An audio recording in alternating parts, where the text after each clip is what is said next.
You're listening to Hotep Ish with your host, Dewan B. Intelligent Ish Talk, intelligent shit talk.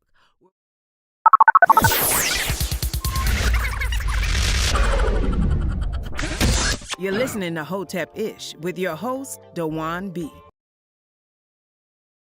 Intelligent shit talk, where we balance the profound with the profane. Political satire, celebrity and expert guests, information and entertainment, conversation and solutions. Leave your feelings at the door.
While I'm still setting shit up on the back end, we are here live. Had to finish my last couple hits of that reefer before I get started. Y'all know how that go. I had to come to y'all today, man, because I can't hit y'all this weekend. This Sunday I'm back in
Oh shit. Oh shit. I was on I muted myself by accident. Thank y'all. Thank y'all. Thank y'all. What's up, Raven? I appreciate that. When I switched scenes, I had the other motherfucker on mute. My bad. My bad. I am going to have to. I ain't gonna edit that part out. Shit. I'm busy as hell. Yeah, that 5150 audience. Salute to y'all, man. It's funny, 5150 cats be talking all kind of shit, but y'all be open-minded than the motherfucker at the same time. That's what I love about black folks. And same thing with Craig Facts.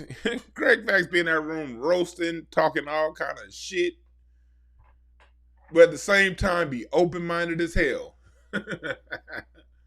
I like that about y'all, for real, for real. Ain't nothing wrong with talking a little bit of shit. To talk shit is life. Life is to talk shit. Yeah, but I had to come to y'all today because Sunday, I'm back in my studio recording live sample packs on the drums. My first edition of recorded, just been engineered and edited. They'll be up, those loops will be up for y'all, music producers, pretty soon. But I'll be back in the studio tomorrow from like, shit. Usually when I go to the studio, it'll be all day. We say 8 hours, but it'd be 12, sometimes 14. But when you're in that studio, you got to get it right. Got to get that sound right. So I'll be back in there laying some drums down on Sunday. Then Monday, I got a fuck ton of clients. I just can't get to y'all. That's right, Raven. 5150 Craig Facts is not in our feelings. You can't be in your feelings, man. That's why I do what I do. I like telling history. I like talking about shit from an intelligent-ish point of view. But just niggas think just because you say some shit halfway intelligent, you can't still be a nigga. I'm proud to be I love my ignorant side, god damn it. I embrace it. It's fun. That's how I teach kids, man. I've been working with kids since 1995. I've always cursed around the kids I work with and talk a little shit within my teaching. Because guess what? Well, guess what happens when you curse and talk a little shit when you're teaching the children? They get it. They learn. They understand. Because one thing about us as a culture, as black people, we always got to add a little zing-zag, whoom-wham in the lessons. And we get it from our grandparents.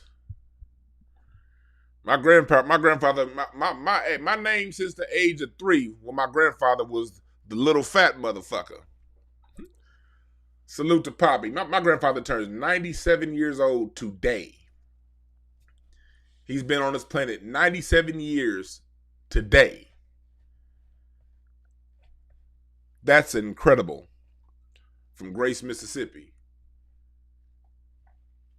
But he used to always tell me, so always keep him. The only time you should be broke was when you in the bathtub. Then he look at me. My grandfather would come in. He'd walk in, look at me. Hey, you little fat motherfucker. And I get scared because I'm only like 5 and 6 years old. Hey, you little fat bastard. You got any money on you? And I'd be like, nah, I ain't got no money on you. And he'd be like, God damn it, you little fat motherfucker. How many times I gotta tell you, the only time you supposed to be broke is when you in the bathtub. Then he, with a mean ass face, like, here, little fat bastard. And he'd hand me like $5 or $10. Hell yeah, my grandfather still called me fat so, but Magic Mushroom. No. His name for me now was the Big Unit. My grandfather calls me the Big Unit. He's a baseball fan. Yeah. So now I'm the Big Unit. But yeah, he would tell me that he'd talk all kind of shit. But the lesson was always have money in your pocket. And if you don't have any money, get off your ass, hustle, and get some fucking money to put in your pocket. That was a lesson. But it was shrouded in shit talk. But how could I be mad at my grandfather for teaching me that way when he was born in Grace, Mississippi in 1924? Mississippi This is Mississippi after the Civil War. Still mad he can't own his slaves, but sharecropping. He was my grandfather was a sharecropper. He had to carry the water. He said that was his job in Mississippi. He carried the water. His mom farmed. His dad bounced on him real young and left. So yeah, he had to carry water. And then at the age of 13, 1937, after seeing his uncle murdered by some of them good old boys, quote unquote, his uncle, who didn't do nothing wrong to nobody, who taught him everything he knew, after seeing him get murdered, he had to get on that train and come to LA in 1937. So my grandfather was here in LA on D-Day. He was here in LA. He was here in LA and he was 40 years old when the civil rights legislation was signed. So how can I judge a man and get mad at a man for being rough on me as a child when he had to go live in Grace, Mississippi at that same age? I'm staying in a house that he bought, eating food that he cooked. I didn't have to carry any goddamn water. Hell, I just finished watching Heathcliff. I can't compare my experience to that, man. And that's something that's untold. I'm going to do a show on that one day. The untold story of the black man and the thing and the hell he had to go through on a daily basis to bring home bread for our families. Because these TV shows, this dovetails into what we're talking about later on. These TV shows and these movies, they like to emasculate black men. They'll talk about the things that black men did wrong, the things that, how rough black men were, how mean black men could be. But no one wants to tell the black man's story truly. Nobody wants to really dig deep on the black man's burden in the white society. How we have to grow up and basically be boys, but treated like men. Let me say that one more time. How black men have to grow up and basically behave like boys while facing the consequence and being treated as men. What's up, Jonathan? Heathcliff was my shit. I love Heathcliff. No, Nero, I have not gotten to the movie reviews yet. I'm setting the foundation for the movie reviews. Because y'all know I'm different here. I'm not like your everyday person. I kind of draw from all different points of views, all different aspects to make a point, to lay the foundation to my argument. Because I don't want anybody to believe what I say. I want you to listen and get some information and do with it whatever you feel you must do with it. You can shit on it, you can hate it, you can like it, you can love it. You can ignore it. I don't give a shit about that part of it. I just like to tie everything in because everything we see happen in life, whether it be movies, TV shows, it all in some area ties in to real life. So back to my grandfather. Because how I'm going to do it. This is how I'm going to do the breakdown. I'm going to start off with Judas and the Black Messiah. That's going to be the first movie I break down. And then I'm going to break down Coming to America. And then we'll tie both in together at the end. Okay? Y'all cool with that? Cool. I appreciate that, Emmanuel. Yeah, because we got to win this. This is, black people, we smart, man. We just misinformed. And I'm only giving my perspective. I'm not the authority on this. I'm not, I'm not coming in as if I ain't better than nobody. I ain't none of that shit. I just know how to articulate my perspective well. And I know how to read between the lines of a lot of things. And so I'm giving you my point of view from in between the lines that I read. And I welcome people to go ahead and break down how you saw things from your point of view. Because hell, all of it's goddamn valid. All right? I appreciate the Cash App donation. I appreciate it. Let me see who that was. I can't see. That ain't telling me, goddammit. Peace, bro, donate. I appreciate that. And D Blends, thank you for that Cash App donation too. I appreciate it. But yeah, I was going in, I was talking about my grandfather, and I was talking about the story of the black man. How the story of the black man and black society overall has been told. And the same thing with black women. The real black women, the ones we knew as Big Mama. Her story ain't been told for real, either. Let's just be honest. The 70%, the black man and woman with their head on straight, the ones who didn't go up and grow up in abused environments, the people who truly overcame, they don't tell those stories. Hit the like button. Hit the like button. I got 112 in here, 40 likes. Give me 112 people, 112 likes. Anyway, my grandfather, like I said, he was, think about this. He was 40 years old when that so-called civil rights legislation was signed. I'm not even 40 yet.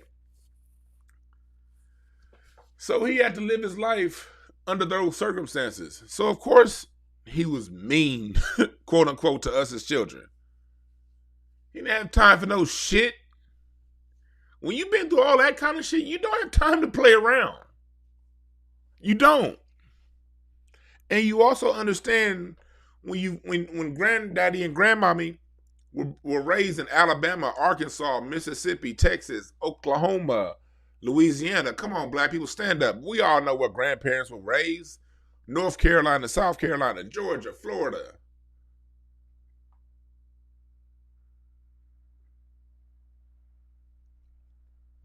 When they went through that, during that time, they understood how fucked up the world was. So their philosophy was, okay, I'm going to toughen you up at home, so when you face that world, you're ready for it.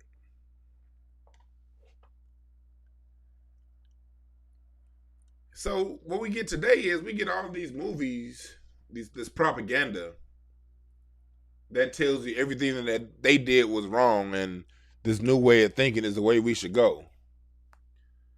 Yet the world around us hasn't changed. The world around us remains the same. The only thing that's changed is the delivery. How they message it to you. And how you propagandize. See, back in the days when my grandfather was young, there was no propaganda showing the world, saying the world was one way, and then they would leave the movie theater and see something different. No. It was very blunt to them what they were under. Nowadays, we get these movies that come in, and these movies give the illusion that we're further along than we actually are. And it's only human to believe what you see. So if you're consumed with movies and propaganda, you're going to see a different world than the realities that you face as you operate throughout the world. So that's why I be here and people like me be here to break down what's behind all this shit. So let's break down first Judas and the Black Messiah. Let's break that down.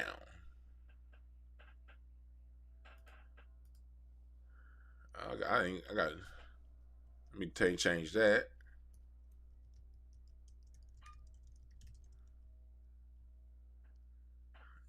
Judas and the Black Messiah. Cool. So let's go down and break down Judas and the Black Messiah. Foist. That's what my grandfather would say. Instead of saying first, and people down south, they'd be like, foist. Judas and the Black Messiah was a dope movie. Let me start off by saying that. It was a good movie. Like anything else, it had its propaganda. It had its bullshit. But there was a lot that we could break down behind it. Excuse me. I'm burping all in the goddamn mic. It's a lot we can break down behind the movie. I want to first start off by saying it was great acting.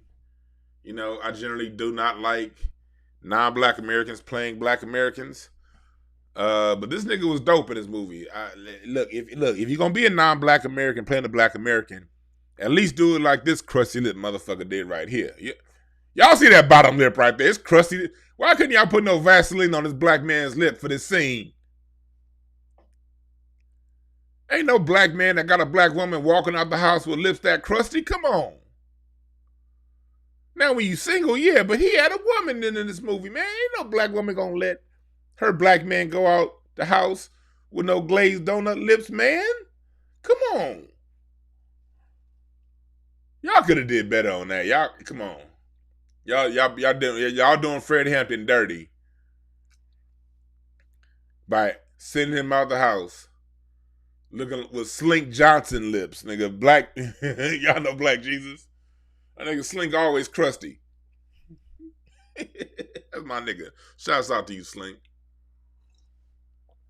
Got to get that nigga back on this show.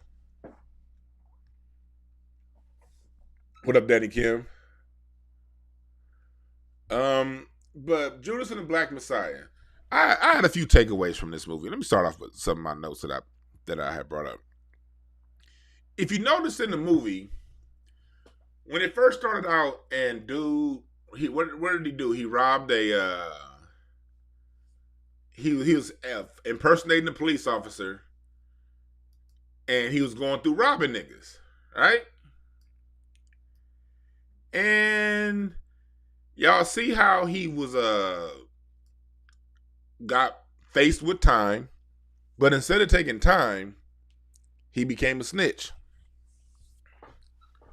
That's why, like, that's my biggest thing. Where I always tell my kids, all the years I've worked in gangs and worked with kids in gangs, in the mental health program I used to work with, and before that, in tutoring, I would always tell them kids, man, you got nothing but snitches around you.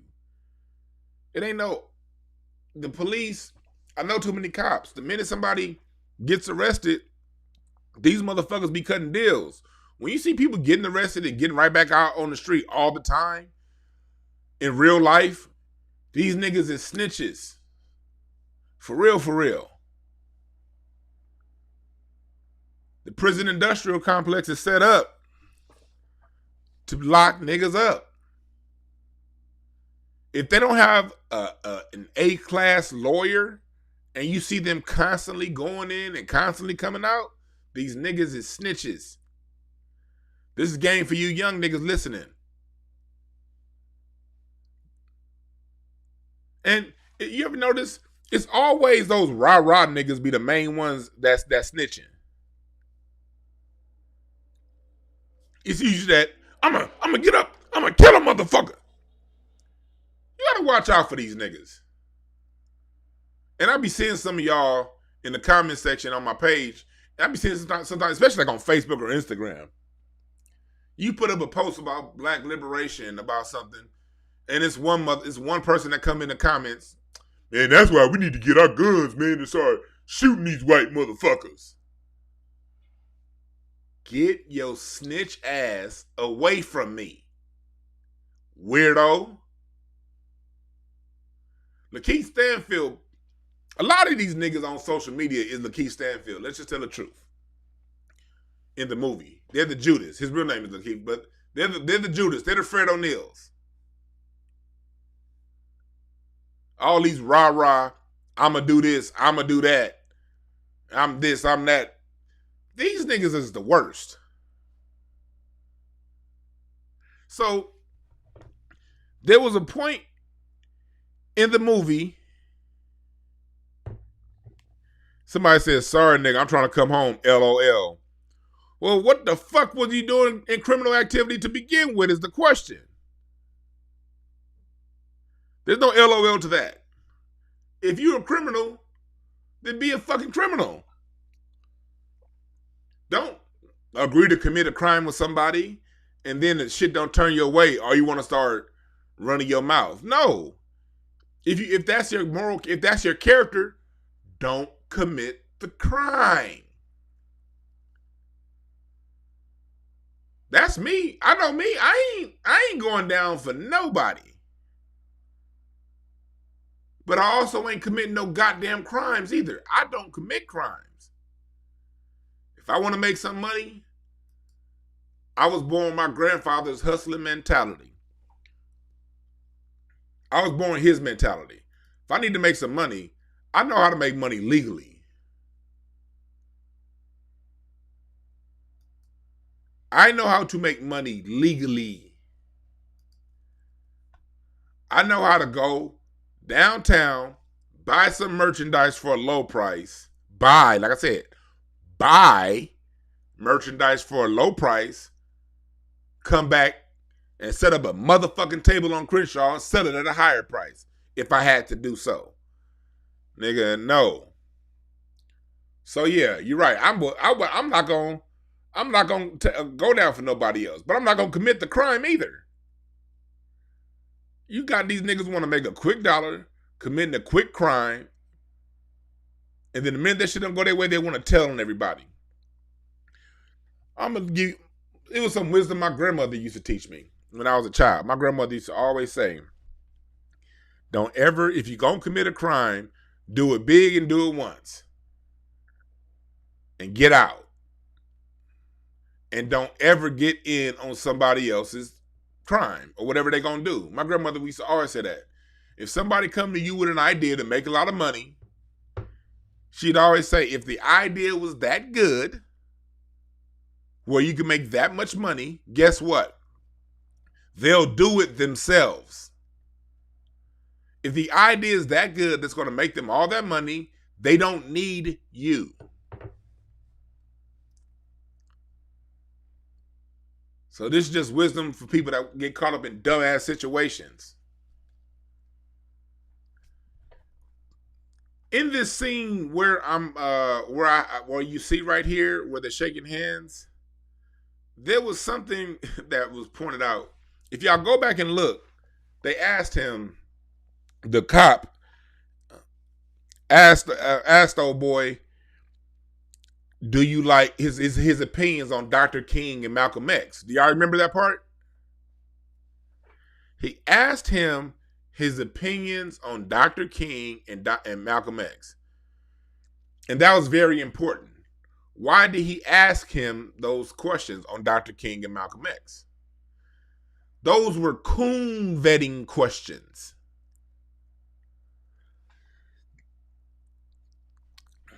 What's up, James Earl Mones in the chat room? What's up, Infamous Kim? Those were coon vetting questions. See, when you ask someone about Dr. King, when he gave that kind of like little indifferent answer, kind of like I like him, but yeah, whatever. And then when he asked him about Malcolm X, it was kind of like whatever, lukewarm, kind of like whatever responses. He knew that was a type person that he can trust. See, if he said, nigga, nah, I'm down with Malcolm X. Malcolm X is my nigga. 5 years. O'Neal wouldn't have gotten that offer had he said he's down with Malcolm X.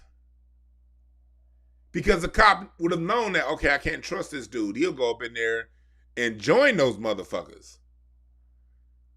But since he asked a good coon qualifying question, he knew I could trust this nigga.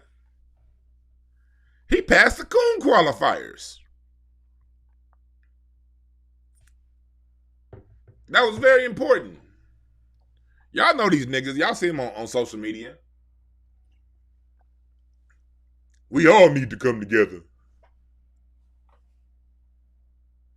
We all just need to come together and stop talking all that race talk now.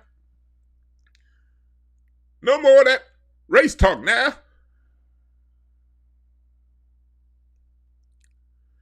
Do you 54 said Kenya Burge turned into Tyler Perry. Guess what, brother? Kenya Barris has always been Tyler Perry. Let's just tell the truth. The same way this police officer asked that question, he coon vetted William O'Neill. I said, keep in front of the way he coon vetted O'Neill. That's the same way these Hollywood executives coon vet these producers and directors they put big budgets behind. Let's tell the truth.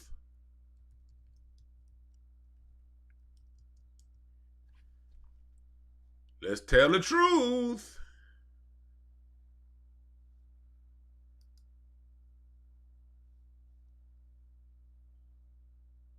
See, back in the 80s and 90s, you had a whole bunch of, let's bring context in.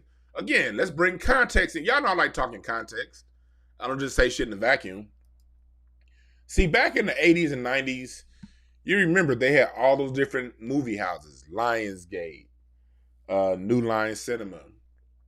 That one with the big-ass pyramid they used to come across the back. You literally had dozens upon dozens upon dozens of production houses pumping out movies and TV shows. So there was competition in the market. So back then, you can get an Ice Cube to get funded. You can get a John Singleton and a Spike Lee before Spike Lee started Spike Lee been kind of switching up a little bit lately. But you can get an old Spike Lee, the old school Spike Lee, the old school John Singleton.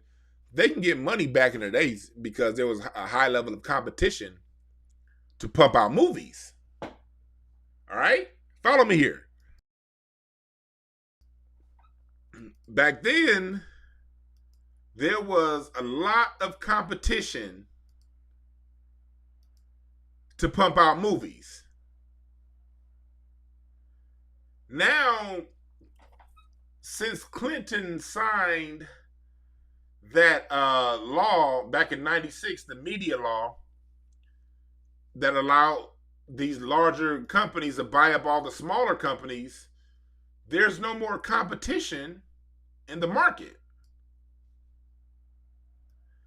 There's no more competition in the market anymore. You basically have, Disney, NBC Universal. You got now Netflix and Prime are kind of new to the game, but you got only a few people pumping out the movies now. It's only a few, it's less than 10 people that say yes to literally every movie that we watched that goes through mainstream. As far as putting funding behind it. I'm not talking about the indie films where people get their own funding. Like brothers like Tariq. That's why people that be like, why Jason Black, why Tariq got to do fundraisers for their movie? They have to do fundraisers, stupid, because that's the only way they're going to control the narrative. When these top houses fund the money, guess what? He who giveth the money setteth the rules. Dewan 3:16, goddammit.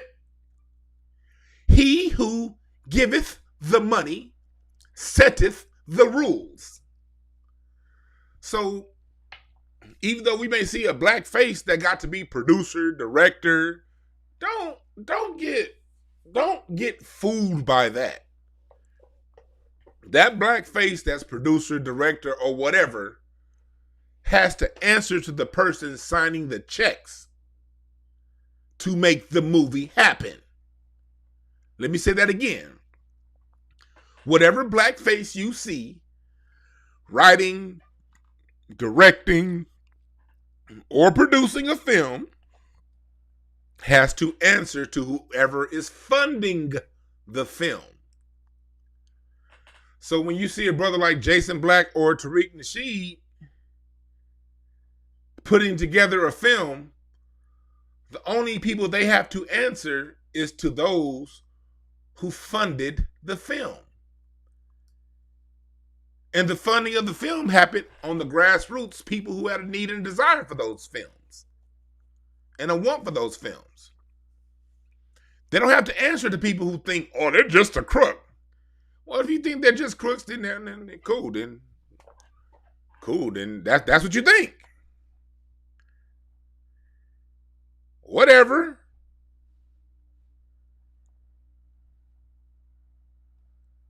But until you produce something that's going to a film that's going to inform and motivate and educate black people on that level with one film, I don't have nothing really to listen to you about.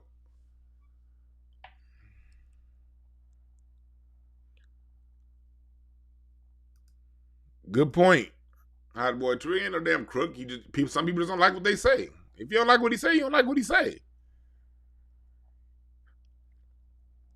Black folks will call Tariq a crook, but let Jane Elliott slide.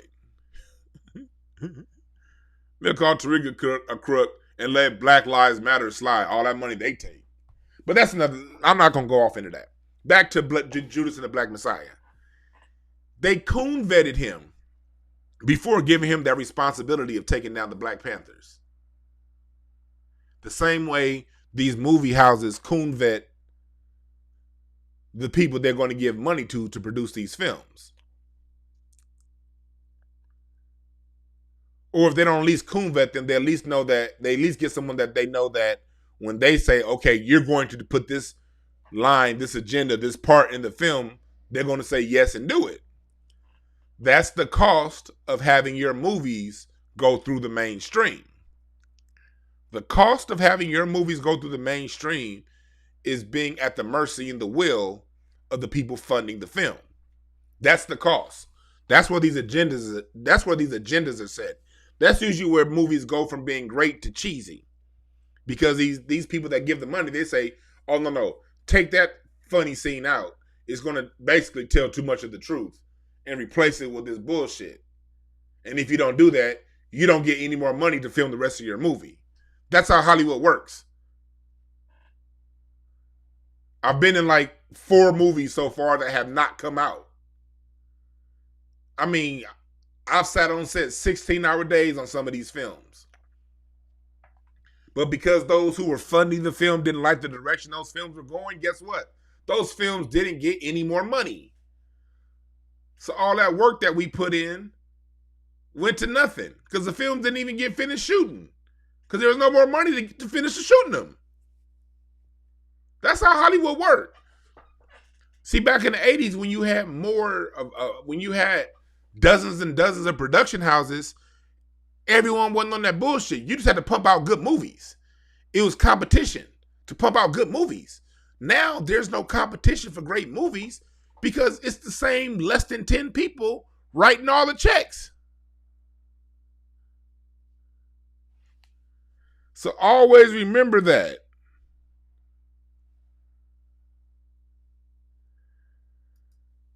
This person said you can tell truth without being a crook.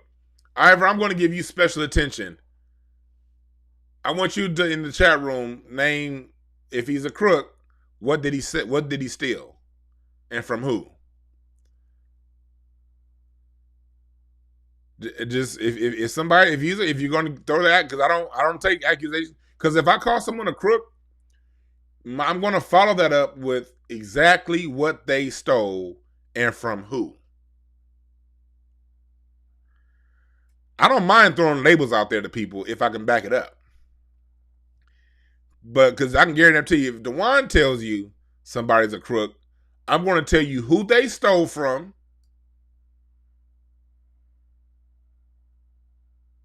and what they stole from that person.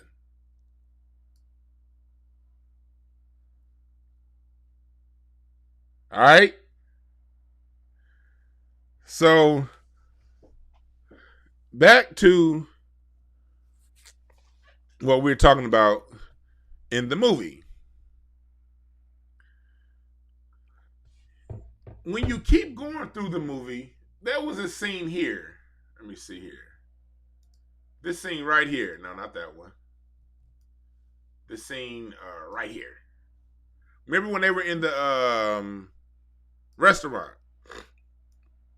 on Judas and the Black Messiah?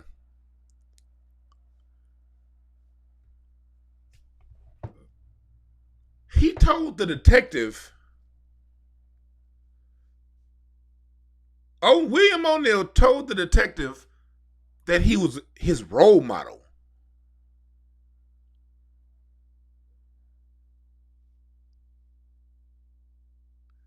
Hold on one second. I knew dude was gonna say that. I'm gonna go back to the person I'm giving special attention to. And I'm not gonna shit on this person. I'm not gonna shit on this person. I'm not gonna shit on you. I'm just gonna use you as an example. Don't get mad. He said he's had fundraisers, took prepayments, and not only didn't do the event, but didn't refund patrons. What event are you? First, tell me which event that he took money from. Because the prepayments, I prepaid for Hidden Colors 2 through 5. And each one that I prepaid for, I got a DVD in the mail for it. So I put my money up on like 5 different things Tariq did, and each time I've gotten what I put my money up on. So can you tell us what prepayments for what event and what he didn't refund? You got to name it, brother. I don't believe in generalities again. Because when I come to my people, when I come to y'all, I don't undersell people just because people look at me a certain way and think that I'm smart or whatever. No, I give you everything. I don't just say trust me. If I tell you somebody stole something, I'm going to tell you what they stole and from who. If you're going to make those accusations, you got to come with it.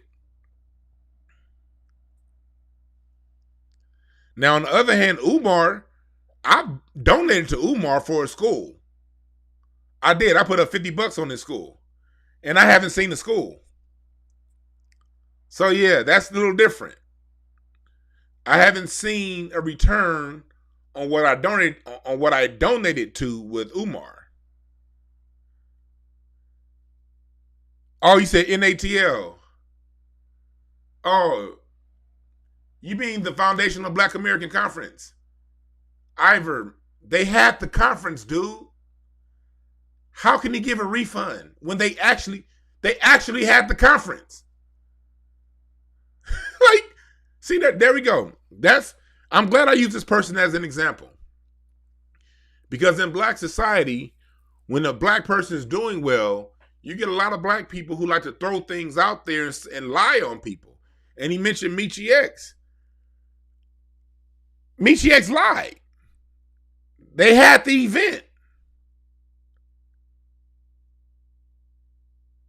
See, that's how things get messed up. I'm glad this came up right now because this ties into Judas and the Black Messiah. Black people always get destroyed from within off misinformation. You saw how they mentioned in this movie Judas and the Black Messiah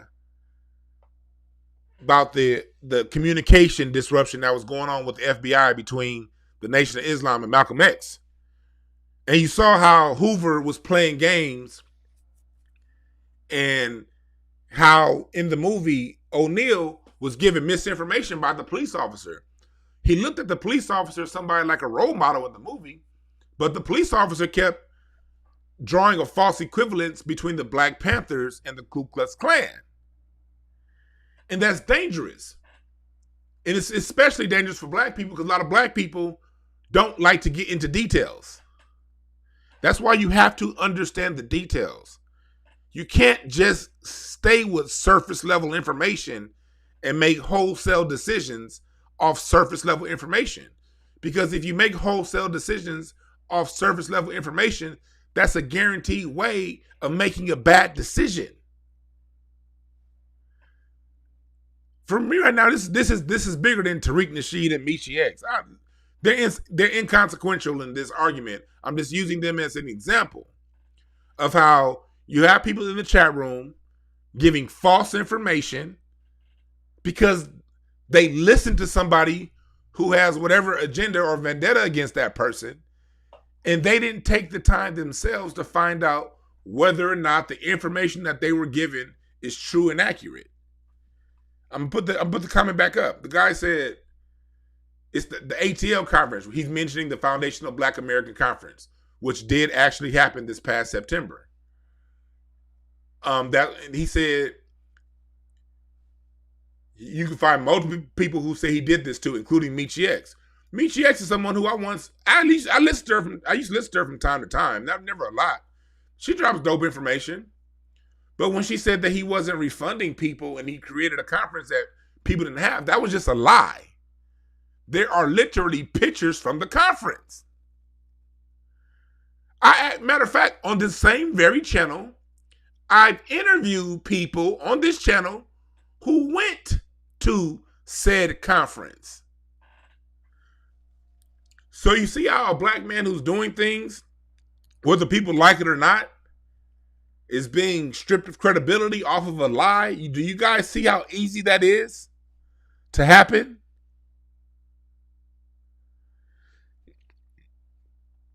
If somebody offers a product in exchange for money, that's not a scam.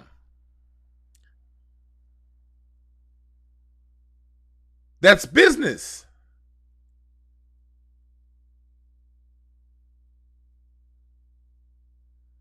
Again, if someone in the chat room said he went to the conference. So, again, do you guys see how easy it was? I'm so glad this comment, see how God worked? I'm so glad this comment came up while we're talking about Judas and the Black Messiah. Because really, that's what this movie Judas and the Black Messiah was about. It showed how outside influences use people who look like you to disrupt internal politics, which opens a window for that leader who's being disrupted by this outside force through the face of someone who looks like them. It opens that leader to then be either discredited or totally killed.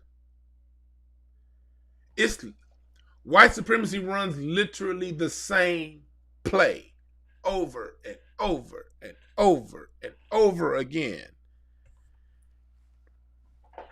For those of you who play Madden, it's like playing Madden against somebody who only runs the ball to the right side.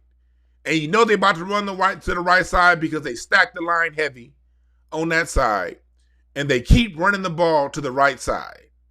And then you got people all on the team saying, well, we just need to come together. Well, no. Okay, we're already together on the same side of the field against that team. What strategy are we going to use? Shit. It looked like he against us. Okay, well, let's come together and communicate a strategy. The other team keeps running power right. So let's stack our line on that side so at least they can't run that play, and let's force them to run a different play. What you talking about? You think you're the leader of black people? Who are you? No, I'm just somebody who's been studying history. I'm just somebody who I've been watching film of the game. Look, here's a matter of fact. Okay, you don't believe me.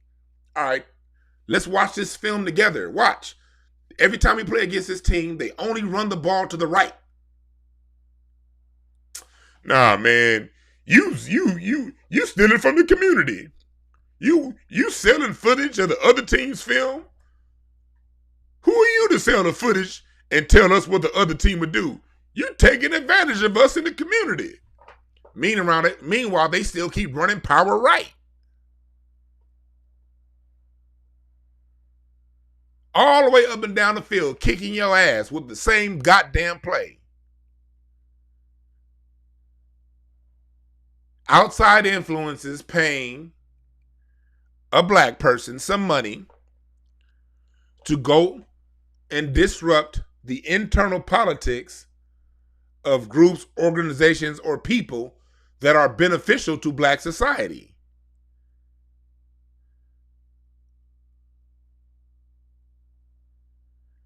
How long are we going to continue to fall for this same goddamn play?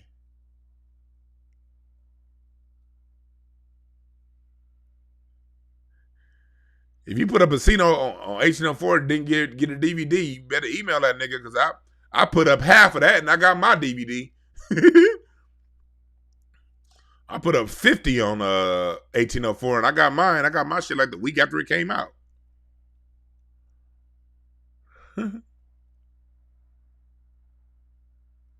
So, What I don't understand is how that's bad business when someone tells you exactly what they're going to do, they do it,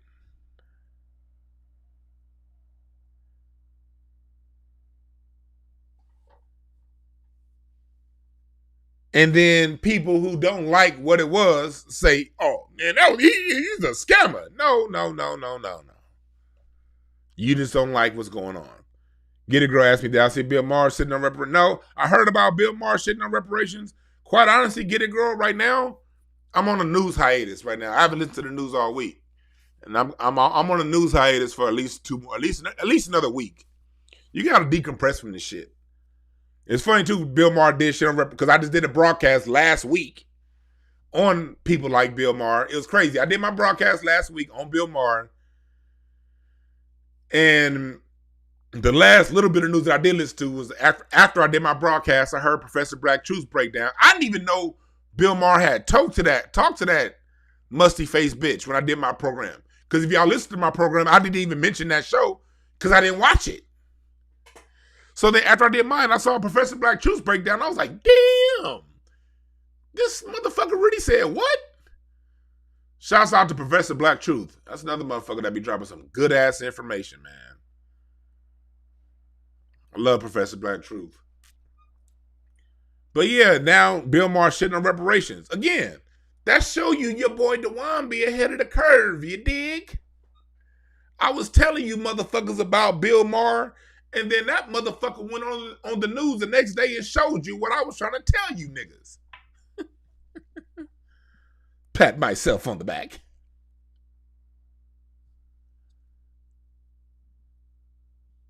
Yeah.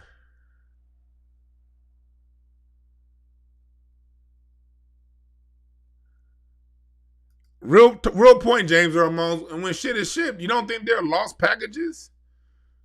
Facts. I've had people email me, DeJuan, I ordered a t-shirt and I never got it.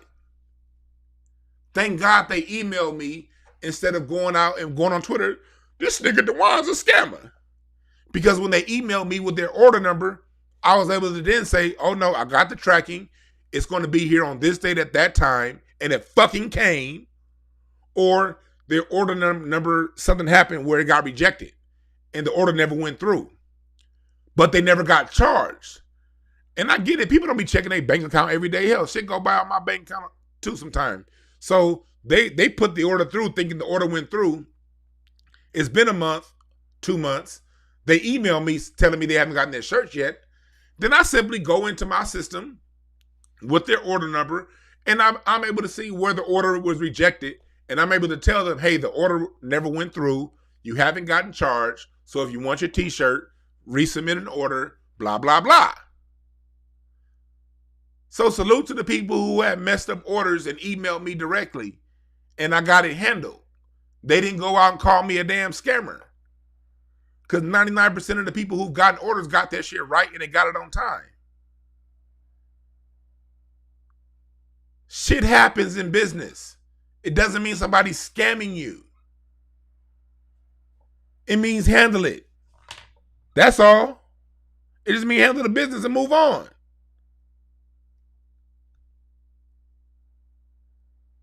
But yeah, right now I'm gonna go back and see. But I'm not. I'm for real. I'm for real right now on a news hiatus. Just because I need you got to remember, man. We create our own reality. We are responsible for the realities that we create. The world is our canvas to create on and to paint on.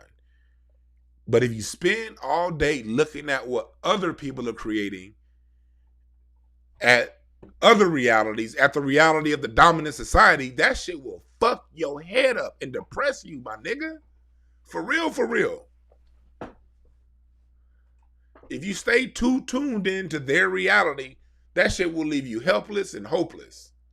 And feeling like you ain't gotten it, like shit's impossible to overcome. It's good to be informed by the world. But you gotta once you're informed, you gotta take the shit and use what you can and do something with it. Don't let it sit there and fester inside of you and make you angry and depressed. Don't do that.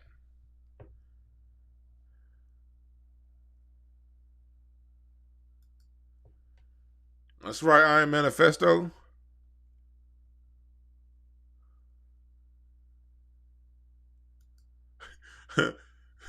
Dude said most of these trolls are B2 or B3, not B1. I like that. These cats be B19s. That's a good one. But yeah. So, just because you look, like I said, when it comes to cats like Tariq, he's delivered on what I've ordered on. Umar hasn't delivered yet so far, but I'm not, I don't go around saying too much about Umar, even though that's personally happened. And I've seen the school that he bought. I saw it. And even that is something else that, again, that's a whole nother topic I'm not going to go into. I'm not going to go into that. Because I like y'all know here, I like talking about solutions when it comes to this shit. But I do give a shout out to Tariq, because I tell you this, the same way I followed up on things told to me when Michi X said that he was scamming, and I followed up and said, no. People actually had an event and it happened. It was successful. I saw pictures. I followed it up on Hidden Colors. I didn't just take Hidden Colors' word for it. The primary reason someone like a Tariq Nasheed is credible to me, and this is just to me personally, I don't get into the personality shit of it. I don't give a fuck about anybody's personality, really. People are allowed to be whoever the hell they want to be. And we're all going through this life and growing at different rates. And we all go through different phases in our life. Where at one point of our life we're this, the next point in our life we're that. So it's not me to judge. It's not for me to judge. What I will say is every bit of information that he's given to me that's intrigued me, I've done further research on it. I didn't take his word for it. I went and looked it up, and I've been doing this shit for years. And when you look it up, and you be like, oh, there's a whole library of information on this shit. So I can't say that he's pointed me to any bit of information that I went to go look further into, and it wasn't true. If it was, I'd say it. I don't know that nigga for real. I don't know him. I don't kick it with him. I don't want to kick it with him. I got my own life. I don't do this shit to rub elbows with anybody. Like, if I run across somebody, I run across somebody. But I'm from LA. Y'all know how many fucking celebrities and Hall of Fame athletes and Grammy-winning artists and Oscar-winning people that I know that I can call on my cell phone right now? I'm not impressed by people. Got me fucked up. People don't impress me. Information is what I'm into. And if someone's giving me information that I can follow up on that information and get greater information for myself, then I rock with them.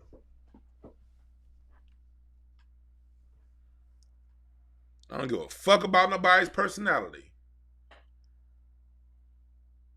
I've smoked cigars with Michael Jordan. Not that he would ever remember, but I remember. I've stood in the corner catching passes from Magic Johnson. I airballed that motherfucker because I was so nervous that it was like, damn, I got a pass from Magic. I was so goddamn nervous, I airballed that hoe. Because it was Magic.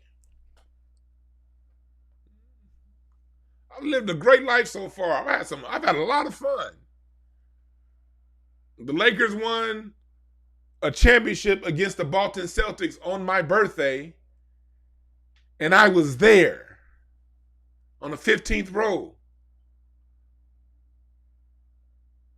And in game 6, the game before they won a championship, I was there on the second row, sitting next to Jeannie Buss. My all-time favorite player, Kobe, came over and said, "What's up?" to the people standing me right after the game. Nigga, I've lived a great life. I'm not impressed by none of these niggas. So don't get it twisted when I talk.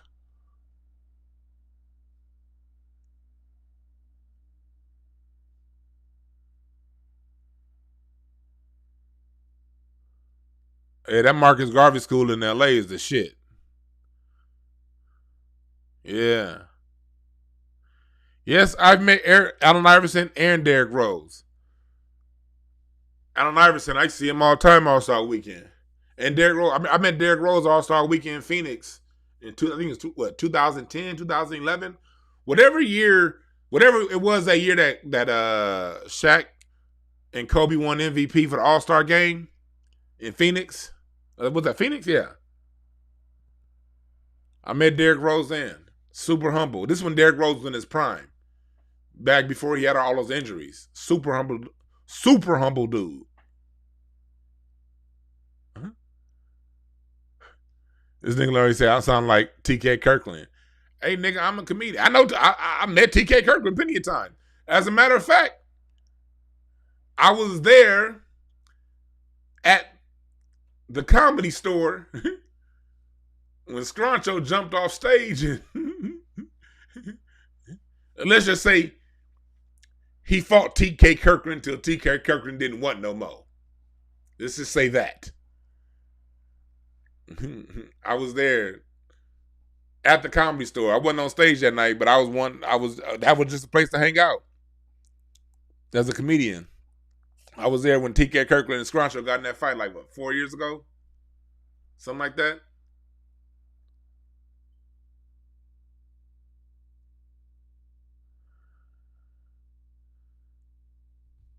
So yeah, I'm not impressed by no damn Tariq Nasheed as a person. But I value Tariq Nasheed because the man gives information that I can follow up on and grow from and become a better person from. Because the information that Tariq's given me over the years, along with other people, Dr. Welsing, and the people, because for the most part, he turned me back on to Dr. Welsing, goddammit. I got it from there. I can just, that information has gone back into literally hundreds of black youth here in Los Angeles, California.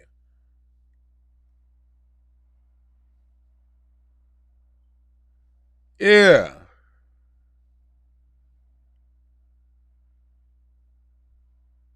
So I'm in the works right now. I'm trying to get Brother Kaba to interview with me. I just contacted him through email recently. So we're trying to set up a time. So hopefully Brother Kaba Kamene has time to come on here and interview with us. That'll be dope if I can get Brother Kaba Kamene, because I have more reverence for someone like, I have more reverence for Brother Kaba Kamene than I do Shaquille O'Neal. And I love Shaq. I'm a Laker fan. I met Shaq plenty of times. Hell, I've done stand-up with Shaq in the crowd.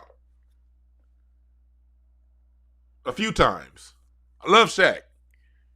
But at the end of the day, Shaq is just someone who played basketball. Kaba Kamene made me a better person. He made me a more articulate person. He made me a more accurate person. He made me a smarter person when he gave me his study guide and all those books to read. But I wouldn't have never known who Kaba Kamene was had I never seen Hidden Colors 1. You see how that works? I would have never known who Kaba Kamene was had I not seen Hidden Colors 1. So after seeing Hidden Colors, that made me reach out to him for this show, and maybe, because I've reached out to him before for a study guide. He sent it to me back in 2014. And I've learned so much from that man. He means more to me than my favorite actors and singers and producers, and because of how he's enriched my soul. So I'm hoping like hell I can get Brother Kaba Kamene on so I can give him his flowers while he's alive. And next Wednesday, I have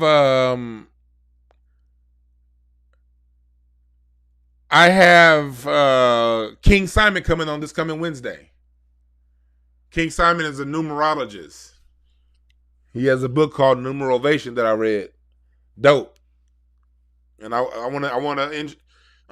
pretty sure some of y'all already know who King Simon is, and if you don't, I want to introduce you to him.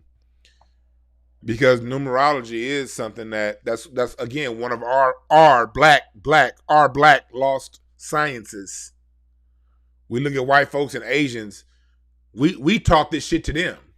That's our numerology is our science. So I'm going to have King Simon on this coming Wednesday to break down numerology and what it is, and he might do a couple readings for y'all if he has the time.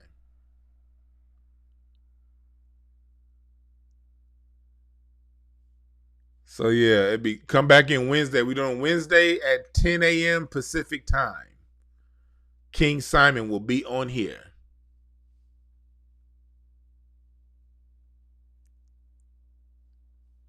So yeah. What's up, Lovelace? Thank you for joining the chat room.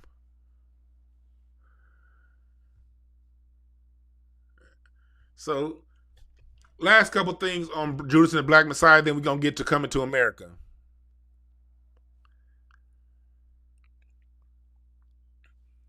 If you notice, the biggest takeaway I had from Judas and the Black Messiah was this. It was what we talked about earlier, and I just want to close this up.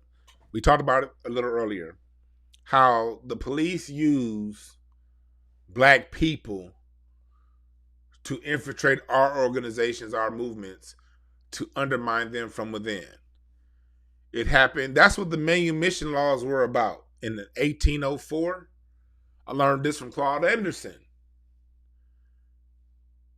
And again, I salute Tariq Nasheed for reintroducing me to Claude Anderson. He didn't introduce me to Claude Anderson. My pastor did. Claude Anderson came by my church when I was a teenager.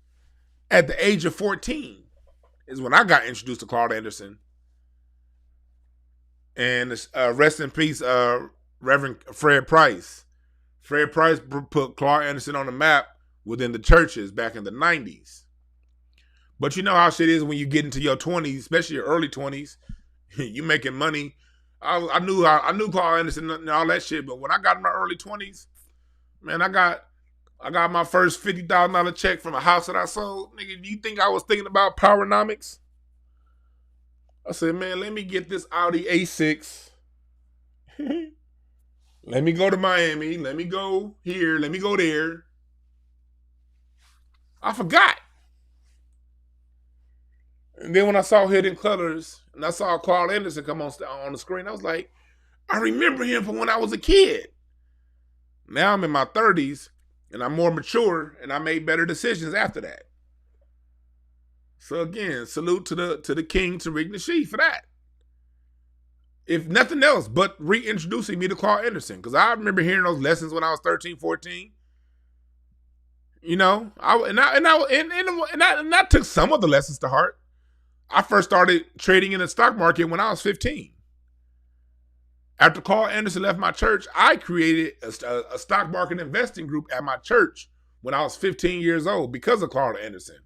But again, when you turn 21, 23, you got 25, you got a $60,000 car and I got a house up in Pasadena. I bought that house for $600,000. Think I was thinking about some damn Claude Anderson? But you blow through it, you learn from it, and then someone like a Hidden Colors come on to remind you Claude Anderson's out there, and you like, damn, that's where I fucked up. Let me get it right so when I get my nod again the second time, I'll be doing all right. And since then, I've been doing well. If you didn't learn from that, that's on you. Yeah, Fred Casey Price. Claude Anderson, he would back in the 90s here in LA, he would send these messages to all the other churches like, look, Claude Anderson's going to be here on Friday. And so when you look at all those videos of Claude Anderson from the early 90s where he's talking about powernomics and black labor, white wealth, if you look at the video where there's like a blue church, where the carpet is blue, he's in a church, and it's kind of like a circle, that's Crenshaw Christian Center. That's Fred Price. He opened up his platform to Claude Anderson without charging him anything, and he promoted him. So rest in peace to the mustache, Fred Price.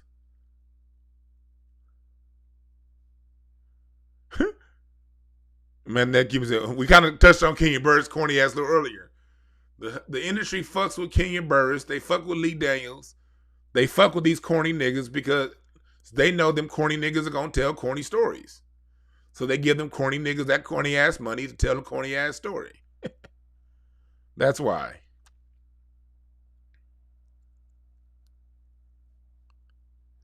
Yo, what's up, Jeff Brown? Yeah, Professor Black Truth is the truth, man. Shit. Professor Black Truth dives into shit and breaks them down all the way. I love his breakdowns, man.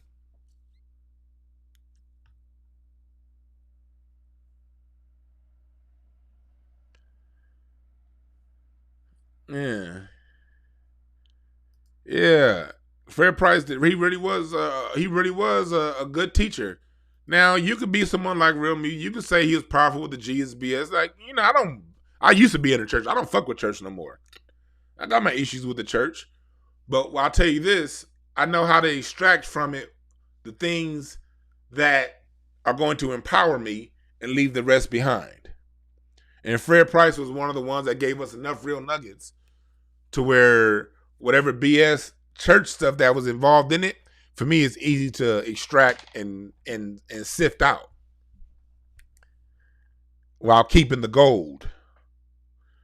And the reason why I know I kept the gold from Fred Price is because I now have more gold in my bank accounts since applying some of those lessons that were taught than I did before I was applying those lessons that were taught. That's the proof. Do you use what was said? And once you use what was said, what is your net profit? What is your net loss? And if the profits outweigh the losses, that means the information given to you was valuable information. Now, if you never took the message and you just said how somebody is a BS or whatever, and you didn't do nothing with it, then that's also your choice. I'm not going to judge. I'm just telling you how I do it.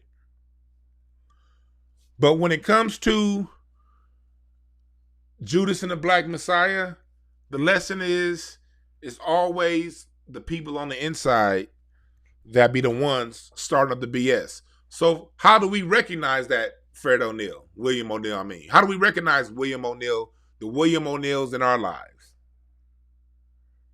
The William O'Neills in our lives are generally the people who talk the most, yet do the least, as far as in their own lives. They're rah with you about what you need to do, but you don't see that rahness reflected in their own lives. Watch out for these niggas. Thank you for the Cash App, Lonnie Payne. Appreciate it. Those are the Judases in our lives.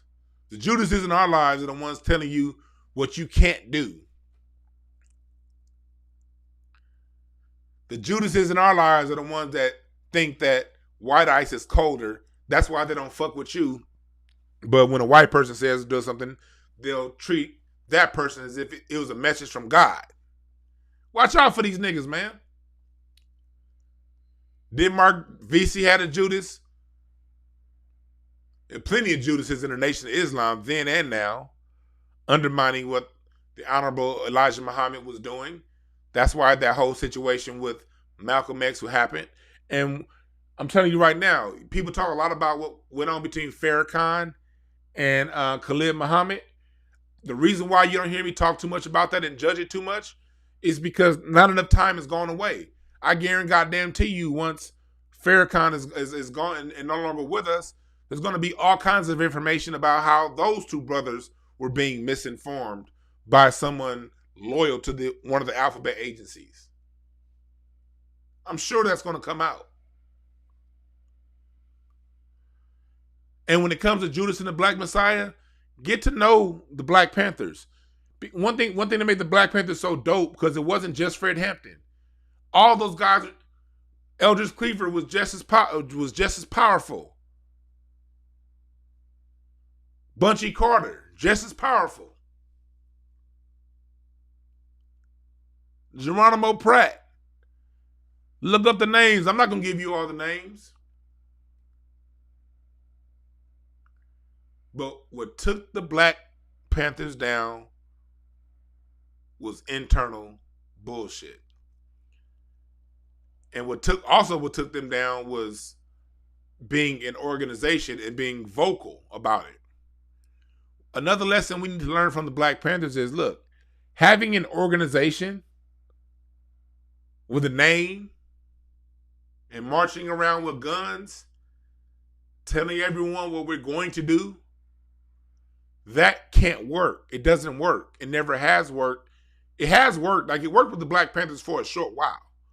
Well, if you march around with guns in an organization with a big ass name and a big ass presence, the things that you niggas are still looking for, understand that's going to be the first thing that gets infiltrated. That's going to be the first thing that gets undermined. You're literally putting a target on your back by having a big ass name marching around with guns. This government will infiltrate that so fast. And it'll be undermined right in front of your eyes.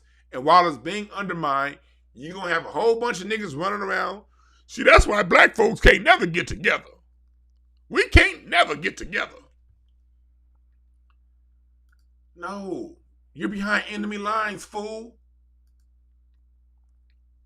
That's why Neely Fuller has the United Independent Compensatory Concept Code. Listen to the words. United Independent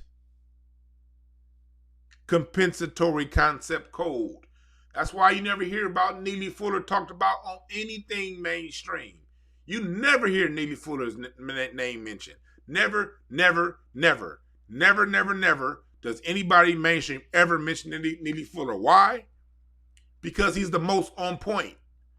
They're never going to point you to those who are on point. They're going to point you to people who are doing shit like, they're going to point you to a nigga like Jay-Z, not Michael Jackson. The reason why Michael Jackson is known, they try to make him all kinds of pedophiles and all kinds of shit, because Michael Jackson made real business moves. He didn't say, hey, here's my face, let me get a few basis points off the back, and then you guys do what you do while I go around and steal people's lines from their music and make my own. That's not what Michael Jackson did. Michael Jackson went to Japan and said, okay, I'm going to own Sony, and I'm going to give the masters back to Little Richard, Sly and the Family Stone, and those people. And I'm going to make boss moves and have decision-making power over here. They're not going to point you to Prince and what Prince did by making himself a fucking symbol and owning his shit the way he did. No, they'll point you to a Jay-Z. Because Jay-Z gives the front of a black ownership. But it's really just some white-owned shit that he's getting a few dollars to use his name on while they make all the money. They're not going to point you to Jay Prince. They're not going to point you. They're not going to say, hey, black people. A great example on liberating yourself is the model that was set up by Michael Jackson, or the model that was set up by somebody who was truly independent. No. They're not going to point you to Neely Fuller. They're going to point you to Mark Lamont Hill. Because Neely Fuller broke it down. It's a code that wins. Not some silly niggas marching around with a fucking banner. There was a time for these organizations. The 60s were full of organizations. SNCC, NAACP, Nation of Islam, Black Panthers, the US Party.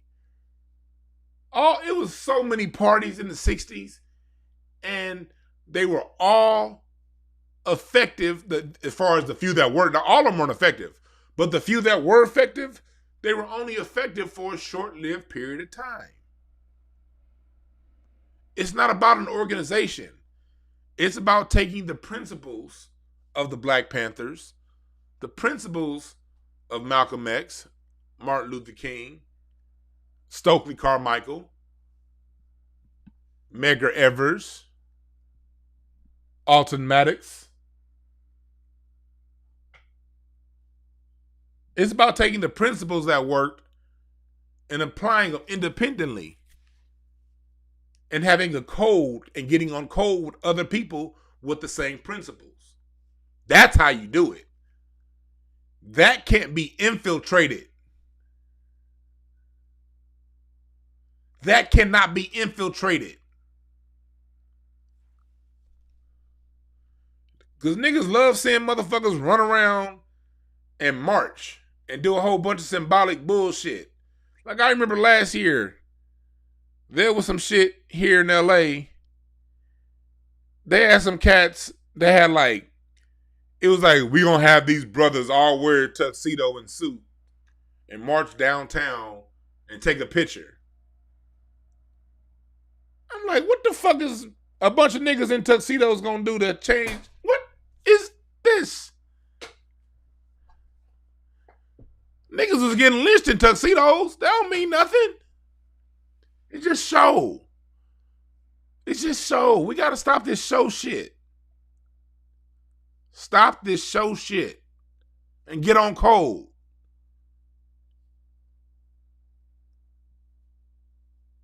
You talk to me. Y'all saw this last Wednesday's episode of Craig Facts. Craig, long before that show started, me, Craig, Malcolm, the guy that was doing stand-up on this last episode of Craig Facts, he's an accountant. Anytime Malcolm as an accountant had any kind of information that's going to help my business, guess what he did? He passed it to me. And I passed it to Craig. Craig got some information that's going to help us out. He passed it to me, and I passed it to Malcolm. My whole crew, people I know, we have a whole grapevine of information. We don't go around, we don't go around and say, hey, we the black people that's going to come together, and we going to come together, and we going to show the world what black people needs to do. No, we ain't doing no silly shit like that. We'll build it, then you'll see it. Ain't no goddamn dog and pony. Well, we all just need, no, we just do it. On Craig Facts, we had a whole episode where we talked to 2 episodes in a row where we talked about blockchain technology, cryptocurrency, investing in the stock market, taxes, in the middle of cracking jokes. We just giving you the information, then going back and cracking jokes. All that forming some formal organization and, hey, let's take a picture of a tuxedo in tuxedos and let's do this big ass dog and pony show about what black people. Man, fuck all that, nigga. I ain't got time for that shit. I'm gonna give you the information, and those who have ears to hear will hear, pick up the information and do something with it. And that's how we change this shit. Pass out the information, do something with it, and get on code with other people with a like mind as yours. On code. Not some damn silly picture. Or stupid ass speech. I ain't got time for no goddamn speech.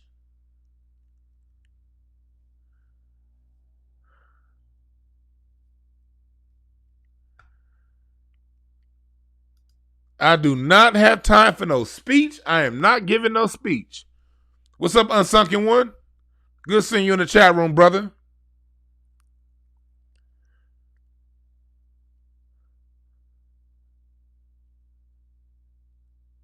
But we got to get past the symbolism as a people and get to doing. That's what we should learn from the Black Panthers. Because if you come together and make a clear target on your back for the white supremacists, they've shown highly effective at being able to infiltrate within and dismantle it. And us as a people, we have not shown an ability to thwart that outside of the Nation of Islam. They're the only ones that's still together. Nation of Islam is really the only group that's still together doing shit for black people. And they still face the internal bullshit. Again, that's what got Malcolm X killed. But at least they still together doing shit for doing the best that they can do. But again, you saw when Gaddafi offered the Nation of Islam $5 billion, Bill Clinton said, hell no, you ain't giving them niggas $5 billion, and put a stop to that. So Gaddafi lowered it to $1 billion. Clinton said, fuck you, get out of here.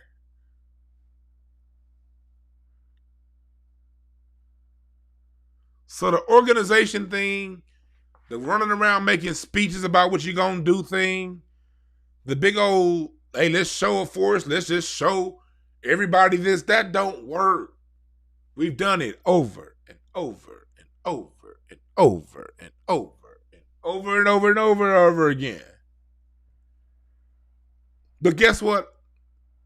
When you hear about Wilmington, when you hear about Black Wall Street and all these different black towns that had money and wealth, they didn't have a big ass sign out front saying, hey, we're doing this for the black community. It was just a bunch of black people who had trades and skills, who were in the neighborhood, and they just went out and did it. Okay, I'm the barber. Oh, this town needs a bus line. I'm going to go ahead and create a bus line.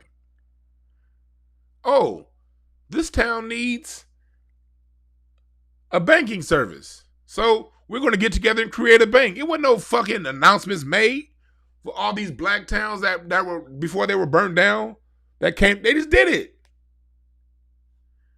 That worked. What didn't work was our inability to defend it long term. Only thing we need to know is the next time we build some dope shit, and we are, because we black, we always do. See, look, us coming together and building some dope shit, that's just inevitable. That's nature. When have black people not built dope shit? So I'm not worried about us always being under the foot of these white supremacists. No. We got more. We're building dope shit now. We never stopped building dope shit. We got more. We're building dope shit now, and we got more dope shit to come. We just need to get on code with how we defend it. That's the change we need to make. How do we defend and maintain it? Grow it and keep it. That's the part of the puzzle we haven't solved yet. That's the part we haven't solved yet. Foundational black Americans creating dope shit. Nigga, that's like saying tomorrow is Sunday and today is Saturday. Yeah, nigga. Of course.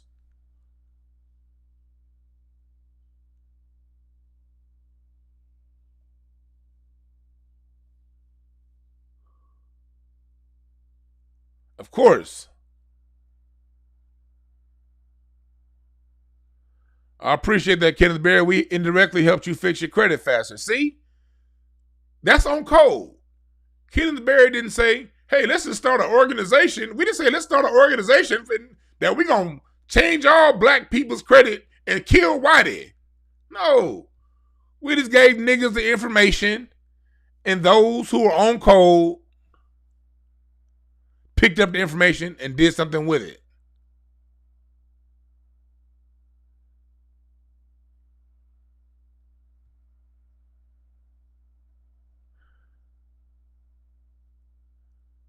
That's being on code. That's being serious about it.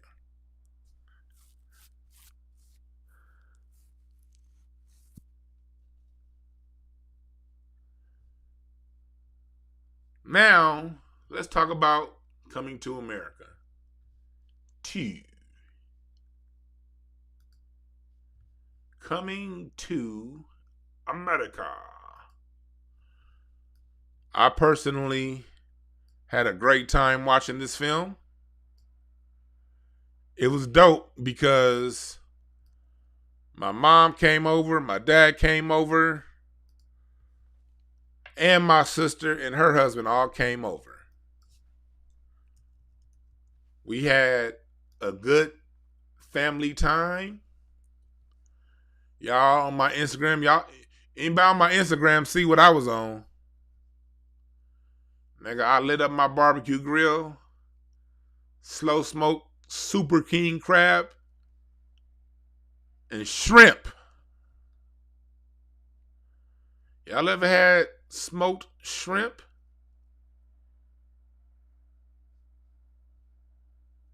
And smoked king crab legs? That was the shit. But I had a good time with the movie. I saw a lot of black people complaining, oh, this movie wasn't as good as the last one. Of course it wasn't as good as the last one. It's different. Put it like this. Name 10 comedies as good as The First Coming to America. Let's just start with that. You can't name 10 comedies that were as good as Coming to America. You can't. So for your complaint to be this movie wasn't in the top 10 of all time, that's not much of a complaint, sir, madam. It's not much of a complaint. Sound like you bitching and moaning. There were problems I had with this movie. Some for real problems I had with this movie. And I'm going to get into that. I'm going to break it down. But I love the movie overall.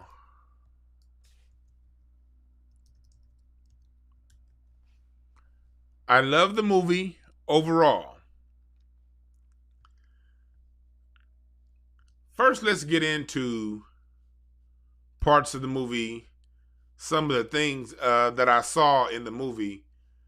I'm going to get into some of the messages I picked up and saw in the film.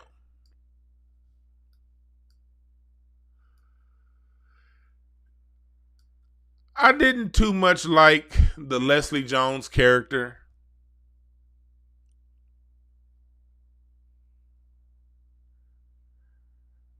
I didn't like the imagery and portrayal of black men.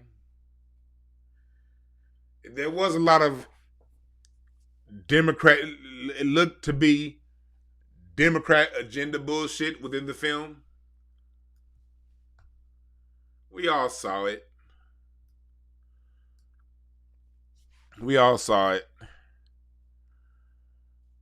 He had his daughters,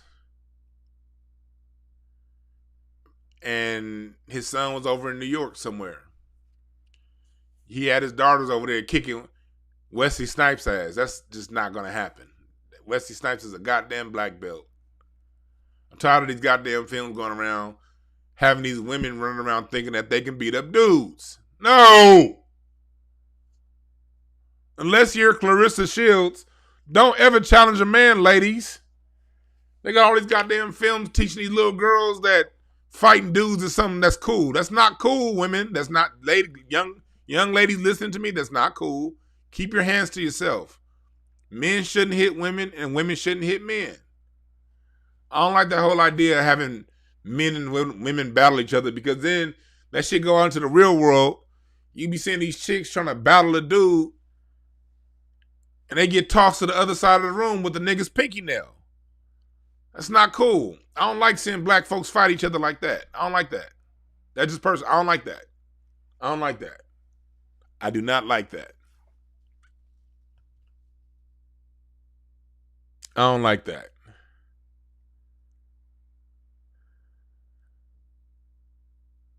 I do not like that.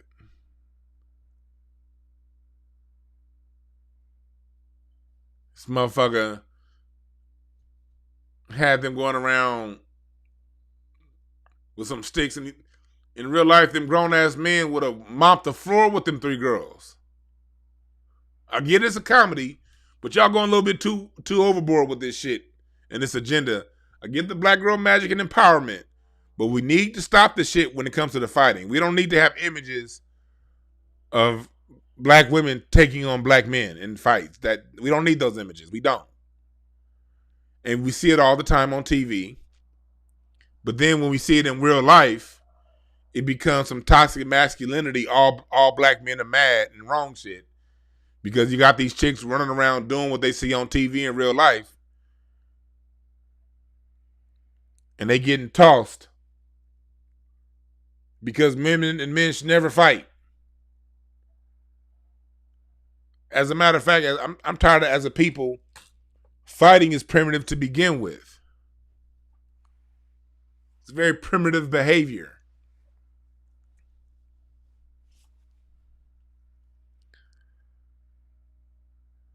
They always trying to throw shit up in there with men, especially, you saw this shit in Black Panther.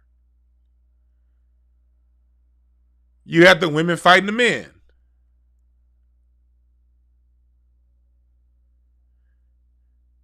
And in real life, that would have been a flat out wash. And yes, I know about the Dahomey Amazon women of Benin, but there's a reason why they lost. And they're not there anymore. Gaddafi had women as security guards, and look what happened.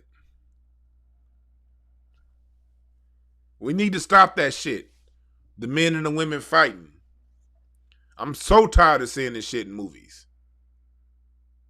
I'm so tired of seeing it. It's an old, tired thing. And you notice it, for the most part, only really happens in the black films.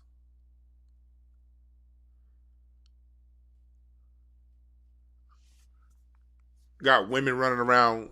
Because that's why you never hear me talk about, it was an old quote I heard from Dick Gregory. Black folks are only folks that call a woman strong when they call her beautiful. Rest in peace, Dick Gregory. I don't believe none of that shit, man. I've never called my wife strong. My wife is beautiful.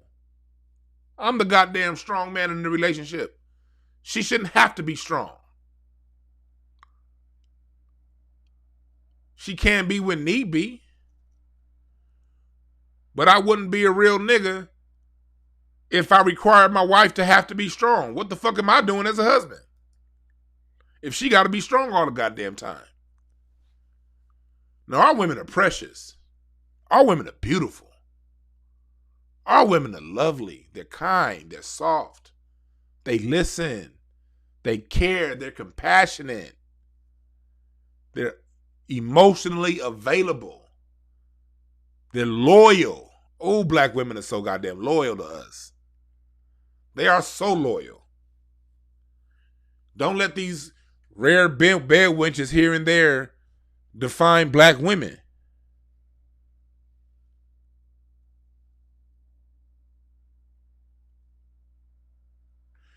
You're right, Guru. There are some women that know martial arts, and I encourage women knowing martial arts. You want to be able to get somebody up off you, but I'm not cool with this theme of black men and black women always fighting each other, and then when you look, it's always the woman winning. This is just not true. I've never in my life hit a woman. Never, and I don't ever plan on doing it. I never come close to hitting a woman because I have good rhetorical skills. It never gets to that point with me. But if any woman not named Clarissa Shields, any woman that's not a goddamn professional 17th degree black belt challenges me, she's getting washed.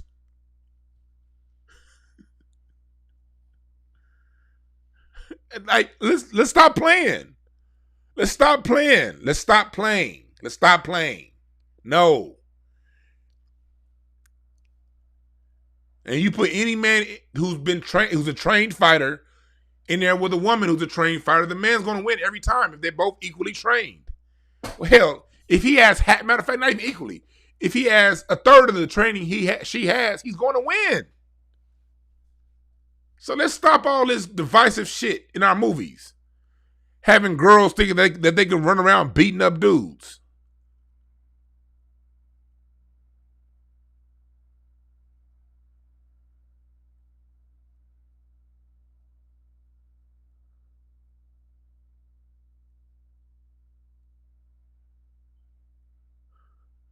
Our women are precious.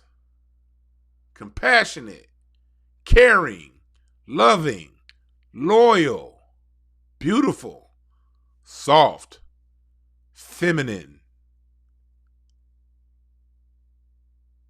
Because when you keep this narrative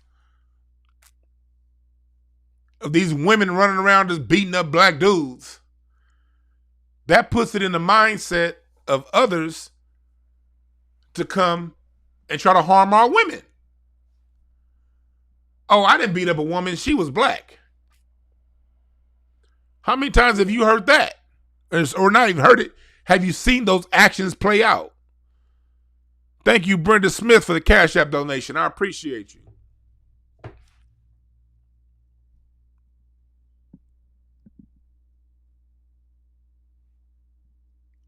Sandra Bland, Rakia Boyd,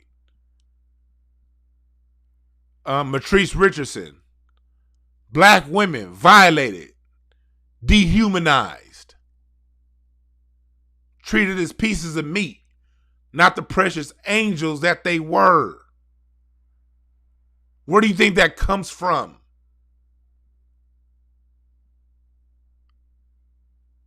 Black women getting beat up in nail shops. Where do you think that comes from? Propaganda is a bitch.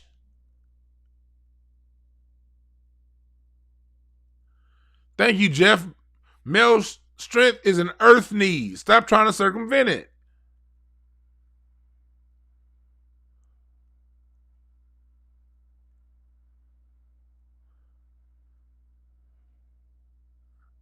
I don't want my women fighting, having that connection of black women and fisticuffs. That's bullshit.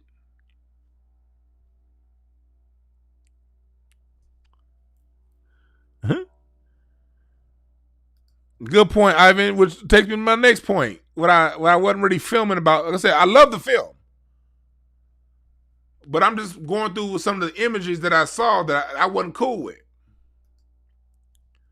Another one was Leslie Jones. And that whole... black women, that movie, like... I'm tired of the image of black American women being ghetto. I'm just done with this shit. I'm so done of the ghetto hood rat degenerate black woman being the face of black America, black American women. I'm tired of that shit. Long before this movie was ever made, I've been tired of that for about 10 years now. Because the hood rat is not the black woman. That thumbs down just came from a hood rat. She hit that, the hood rat hit that thumbs down right before they free Wi-Fi disconnected from the McDonald's that they in. But I'm tired of hood rats representing black women. Black women aren't hood rats. Hood rats are a condition of black society that's been imposed on us post the 1960s.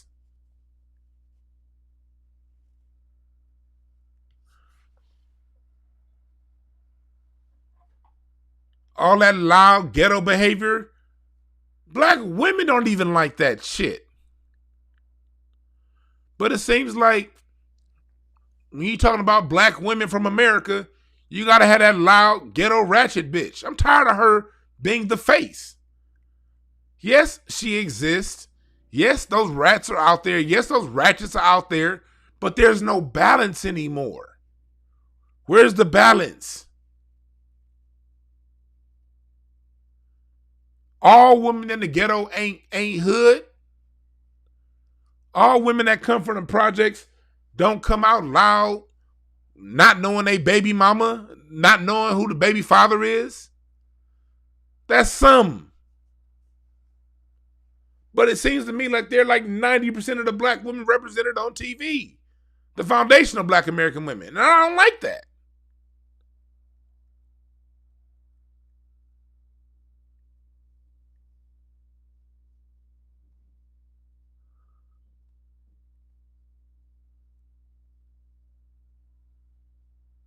It's not because the ratchet base creates consumers. No, it's not. No, it's not. That's a lie. Anything black people push, people consume. Period. They weren't pushing black ratchet in the 70s. They were pushing black power in the 70s. They were selling goddamn Coca-Cola with black women in afros back in the 70s. However black people are portrayed is going to sell because the whole world watches us. You portray us good or bad, it's going to sell. Because the rest of the world follows us. Period. It don't matter how you portray us. If our face is on it, it will sell. They do it because it's propaganda. We got to remember. It's propaganda. Every movie we see, every commercial we watch, every TV show, every sporting event, every artist, every quote-unquote mainstream artist that they push is propaganda first, entertainment fifth. They don't give a fuck about entertaining you guys. Entertaining you is not high on the priority list. That's why there's so many bad movies that come out these days. That's why so many TV shows suck. That's why the music is so bad now. It's not about your entertainment. It's about properly propagandizing you and creating narratives enforced through entertainment. And now, if you're entertained at the end, once those narratives and propaganda was pushed, then that's cool. If you weren't entertained, we still got your money because you tuned in and the sponsors paid for that. So either way it goes, a win for them.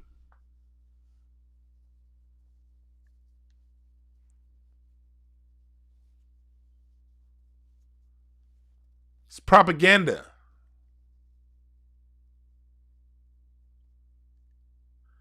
And then they had the boy, this nigga 30 years old, but still need to bring his mama. Huh? I get if he was 20 or 16, but he's 30 years old and he had a scene where he's about to have these beautiful ass women bathe him naked and he had to go and get clearance from his mama first. Nigga, if you don't stop that beta male bullshit,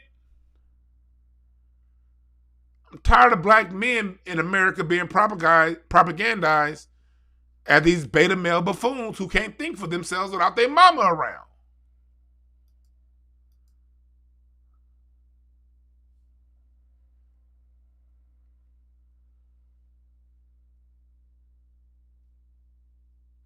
Really, nigga? You about to get your nuts rubbed by 3 naked chicks and you want to go talk to your mama first? Every decision that dude made, he had to go to his mama first.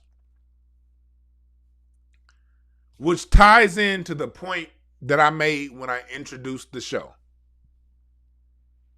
About in American society, black men are not allowed to be men. We're boys. We're treated as boys, but we're punished as men. They use movies like this, and again, I love this movie. I'll watch it again. This shit had me dying laughing. I loved all of the people that they brought back in from the first movie. I'm gonna talk a little bit about how much I loved this movie. Then get back to the propaganda. I loved how they brought En Vogue back. En Vogue, those ladies should be looked at as queens. It's like they gave us all that good music, that beautiful sound in the early 90s and all throughout the 90s. And we act as black people as if they never existed. And we wonder why today's music sucks. Well, it sucks in part because we don't really honor the people who did it right. We say, oh, that's just old school, and we move on. When's the last time you seen black folks get together and honor the emotions in vogue, the Jones Girls, the Supremes? One of the Supremes died a month ago. I didn't see no black girl women honoring her. Black girl magic people. Mary Wilson from the Supremes, beautiful woman. I spoke to her a couple months ago, setting up an interview to interview her to talk more about her story as a Supreme. And it didn't happen because she passed away. But how often do we honor? They had Salt and Pepper in the movie. Honoring the legends. I've seen trends going around where people are saying that Lil' Kim opened the doors for black women in rap. What the fuck? She started ratchet shit, but how you not gonna honor Queen Latifah? How you not gonna honor MC Lyte, the Brat? See, these are areas where us as black people, we can fix on our own. When it comes to a lot of that agenda bullshit, I can see through it. I can easily see the people funding the movie being behind the issues that we have as far as the ghetto wretched black woman and the helpless, hopeless, no vision having black man. Matter of fact, I can see Kenya Burris writing that shit. Because Kenya Burris, we see how his shit is. We've seen his stuff. We've seen his stuff and how they break down black society. He's not the most responsible with our imagery. Let's just put it like that. Kenya Burris is not the most responsible with how black people are portrayed. With all of his blackish shows and shit. I'll just leave it at that. You're right. Angie B. Sweet Tea. We got all these black women and black legends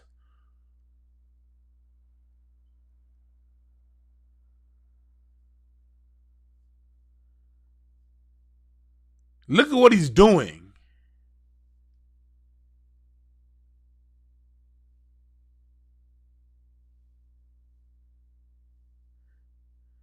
I don't give a fuck if Queen Latifah, the Brat, and the MC Lyte are gay.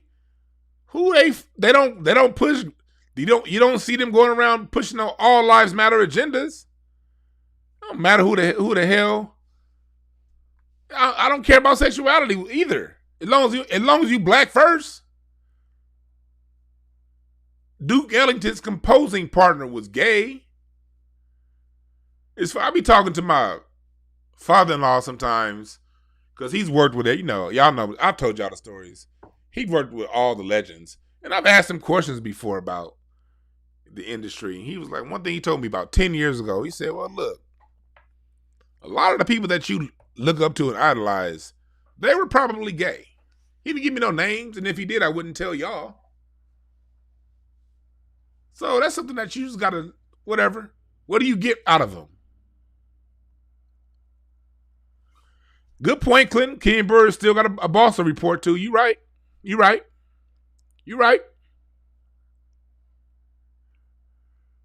But us as black people, we got so many legends. We pump out legends like geysers pump out water.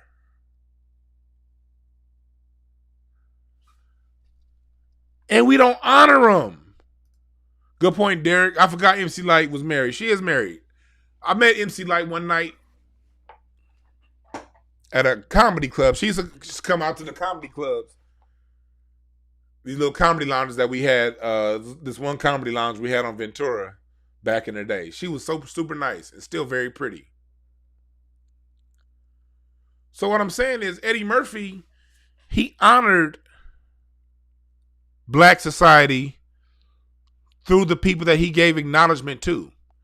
Because these are people who've done great things that we don't give acknowledgement to. Have y'all noticed Eddie Murphy put Wesley Snipes in 2 major films? The industry came at Wesley Snipes hard after he overpaid with his taxes. But let's remember, the industry loved Wesley Snipes until Wesley Snipes came out with A Great and Mighty Walk. Do y'all remember that? Go back and watch A Great and Mighty Walk. That's where he introduced us John Henry Clark. That's that John Henry Clark documentary, A Great and Mighty Walk. That was produced by Wesley Snipes in the late 90s. He brought John Henry Clark to the world. And right when that happened is when all this tax shit all of a sudden started coming up out of nowhere for Wesley Snipes. And all this other shit. Oh, he hits women and all. All the other shit didn't come until Wesley Snipes put money behind Dr. John Henry Clark. He went to jail for overpaying on his taxes. And Hollywood ain't fucking with him. Eddie Murphy put him in My Name is Dolomite. And added him to Coming to America.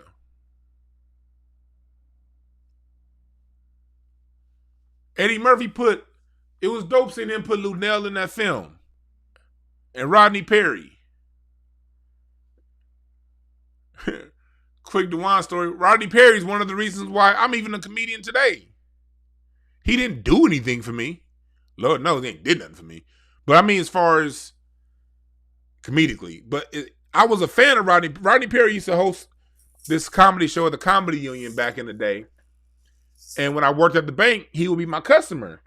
And he would tell me, hey, I hosted the Comedy Union. So that's what got me to coming down to comedy clubs. And I would go and see Rodney Perry. Rodney Perry on Fridays and Joey Wells on Saturday. Joey Wells is the host for the Plastic Cup Boys with Kevin Hart. They were Friday and Saturday hosting at the Comedy Union. And I watched Rodney Perry for years. And then matter of fact, I didn't start comedy till a couple years later.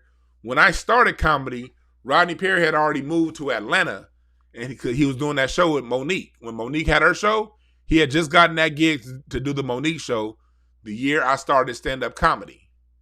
So I don't even think Rodney Perry's ever even seen me perform in stand-up. If he has, it probably been once or twice. But he'd always be somebody I could talk to before I got into comedy, and I asked him questions. And after I got into comedy, he didn't, even though he was in Atlanta and I was in LA, I could still call him. And then when he would come to LA, Rodney would talk to us young comics about what needs to happen, what needs to get done. Rodney Perry's been grinding in comedy for a long time. So for Eddie Murphy to give Rodney Perry that look in the movie, to me personally, that was dope. Because Rodney Perry is a comic that all comics respect. If you're a comedian, you respect Rodney Perry.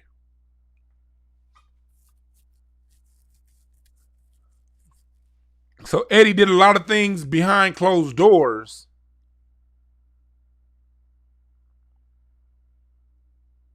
That's true behind closed doors. Kind of like, I'm just going to do it. I'm not going to announce what I'm doing. You just going to feel it.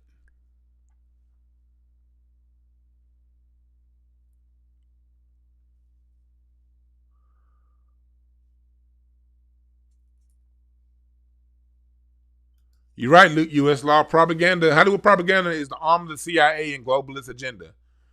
Dashe, where can you see my stand-up? I'm gonna put some old shit up pretty soon, but I don't really put my new stand-up out there like that. You got to come and pay to see me generally. I don't really put my stand-up on the internet like that. But pretty soon, I know Craig and we're working on a show to do a live stand-up show. Craig's working on that. And I think that may be streamed. If we stream that show, you'll find out on Craig Facts, and I'll announce it here. If we stream that comedy show, I will make an announcement.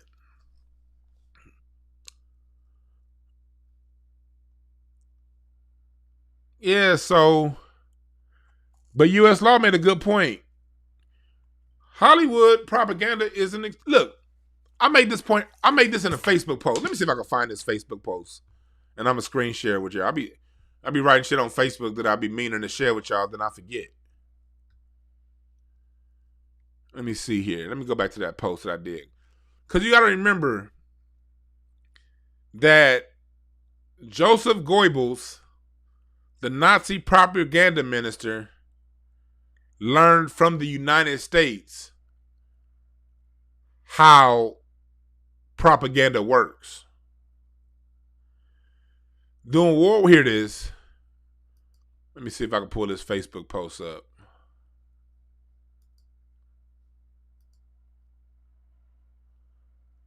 Let me see here. Let me go to this post. Let me go to this post here. I'm about to screen share it on my Facebook.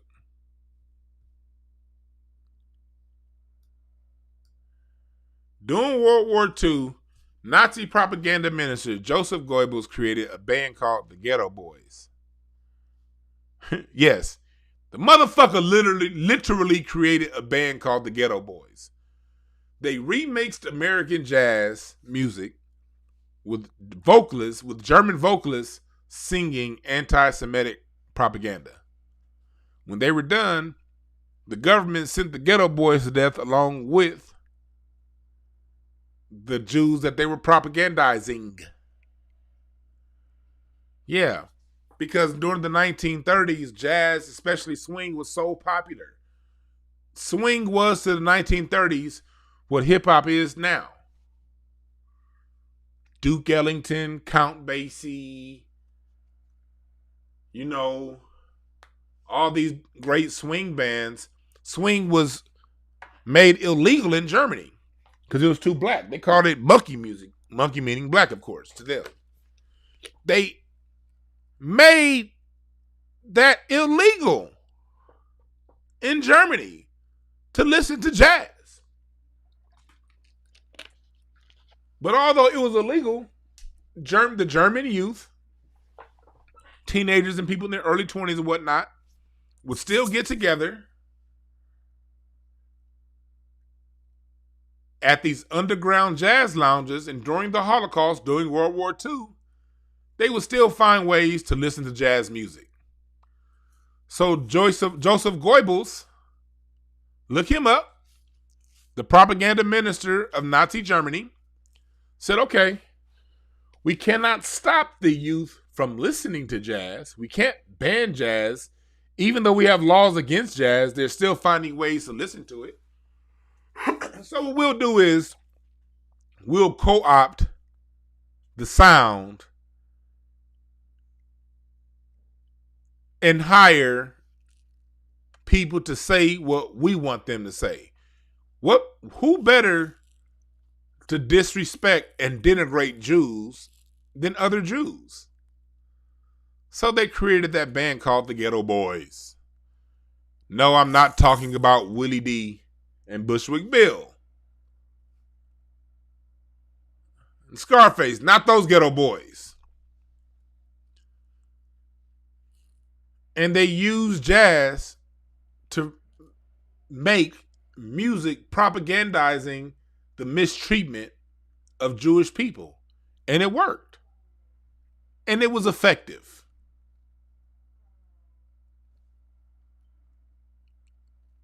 It worked and it was effective.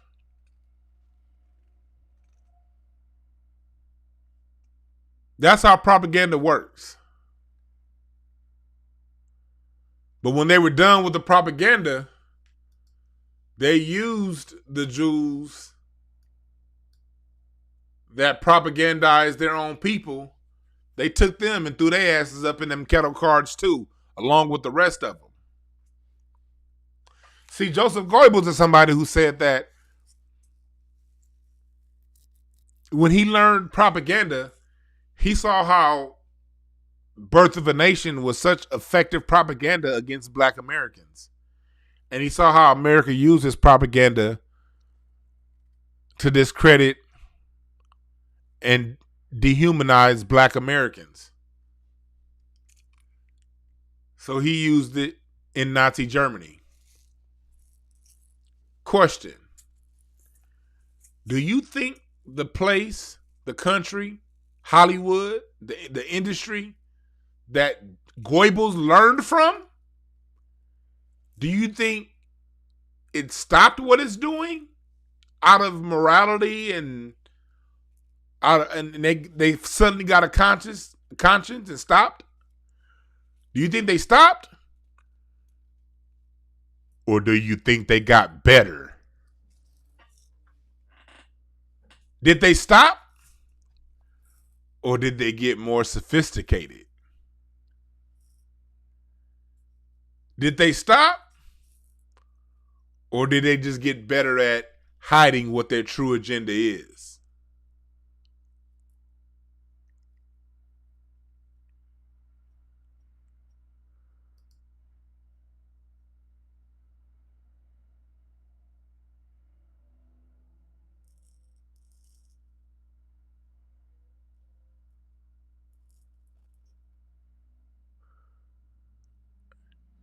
You understand?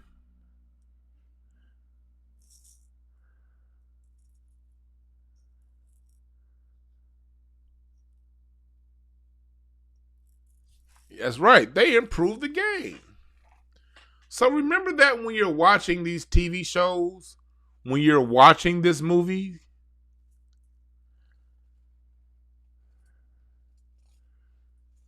no, magnetic Germany did not already hate the Jews like that. The propaganda is what made them hate the Jews the way they did. Go back and read the ISIS papers by Dr. Frances Cress Welsing. She talks about that. Of course, there were certain ethnic differences that they didn't like between the Jews and them. And when you listen to some of the things that Hitler was talking about, I'm not going to get into that because I don't want to get flagged. Y'all go look up that history yourself. I'm not speaking on those people. I'm all about getting black people strong. So you go learn them more. I'm not going to speak on their shit because I ain't trying to get no strikes on my channel. They had their reasons for not liking them. But what got the country on everyone's side and what made the country okay with the mass extermination was the propaganda. The same way, the reason why the country to this day is okay with the extermination of black people.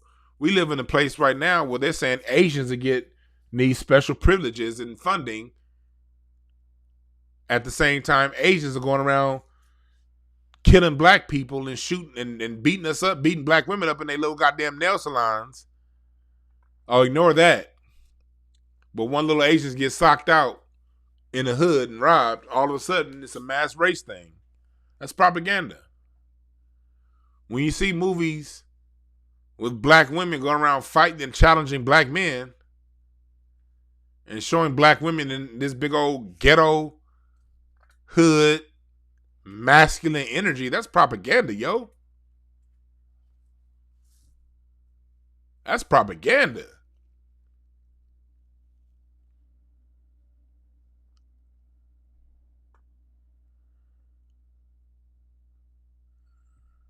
Everything we watch is propaganda. Your TV commercials are propaganda. That's why if you look up, you'll be minding your own business doing commercials, then look up and see two men kissing. They don't need men to kiss to sell a product. These companies been selling products since day one. They know how to sell product. They don't need two men to kiss on a TV commercial to sell internet service. What the fuck two men kissing got to do with selling a soda or a piece of clothing material or an electronic? Nothing. But it's propaganda. It keeps this message going on that, hey, if you niggas don't accept this shit, this is the new, these people that choose to organ grind, they're the new minority, they're the new special case, and we're going to beat it down your throat to the point of having them kiss when all we want to do is sell you some batteries. Hell, the best way to sell some batteries would be to throw them hoes in a vibrator and let us see that woman get off of that shit. You'll have men buying those Duracells every day if you put them Duracells in a woman with a vibrator. Nigga, that will put Energizer and the rest of them motherfuckers out of business tomorrow. But it's not really about the sale. Niggas is nasty. You know niggas is nasty. You know men are nasty like that. Come on now. You know how the male brain operates. Let one of these goddamn battery companies do a sultry, sensational commercial with a woman in her vibrator. That will be the #1 battery on earth tomorrow. But that's not what it's about. They rather put a battery in something else and show you two men kissing, then cut to the next scene. Because all this shit is propaganda. That's why I don't spend that much time talking about Cardi B and Nicki Minaj and what's that dude name? That the one that got them fake titties, the Old Town Road motherfucker. Y'all know who I'm talking about. I don't spend no time talking about these losers because they got propaganda music. That's propaganda music. Let's push degenerate, negative behaviors, or let's just push some general song, make it real popular, and then once we make the song popular, we're going to put some titties on this man and say, hey, it's cool to be gay. It's propaganda. We're going to make Cardi B the #1 person in hip-hop, even though you can't point out 3 people. You can't give me 3 people right now that can tell you the names of her album, the songs on her albums, top to bottom, without looking. Because if music's really #1, most people you ask, they're going to be able to name to you at least half of the album off top of their head, if not all of it. You're going to be able to do that because if the music's really #1, you're listening to it, you're looking at the notes, the liner notes, or at least looking at the name of the song when it comes on. You're going to remember the name. Don't nobody remember the name. People can't tell you top to bottom why the Nicki Minaj album that they love and why they like each song. I like this song because of the lyrics, that lyric here. I like that song because of the beat. You can't get that. Because they do propaganda music that's pushed and forced on us. They send the shit to them goddamn bot farms in China to get the streams up. You get these streaming bot farms and they say, oh, Nicki Minaj or Cardi B was the #1 selling. Okay, if there's #1 selling, then why don't anyone really know their music like that? Because it's a fucking lie. That's why.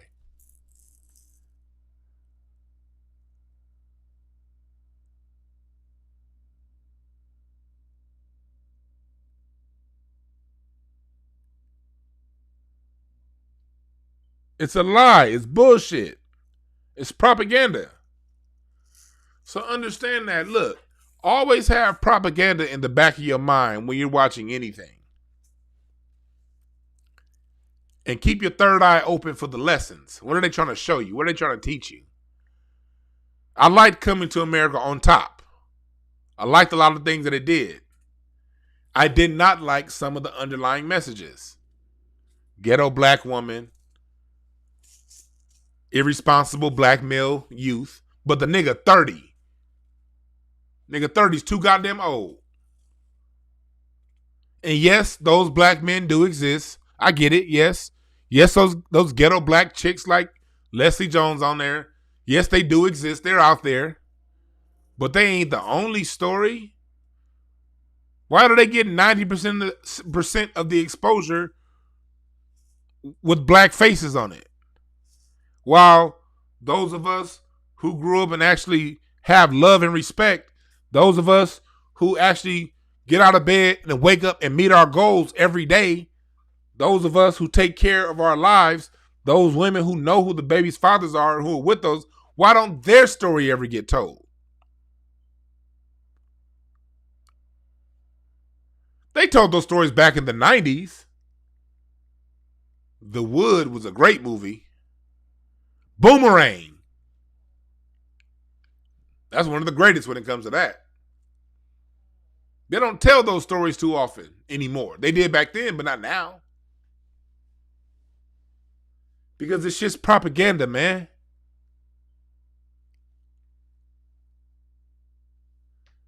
They do to us what they did in Judas and the Black Messiah.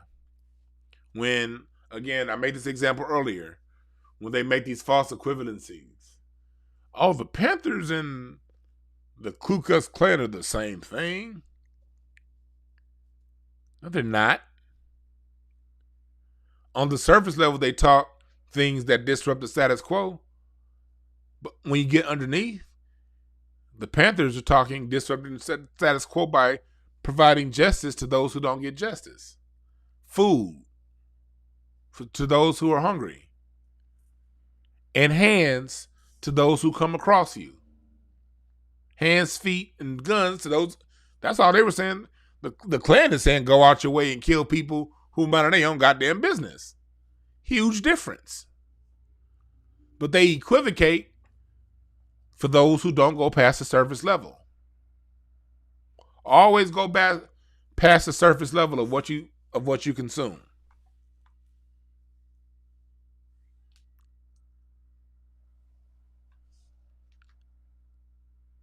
You dig?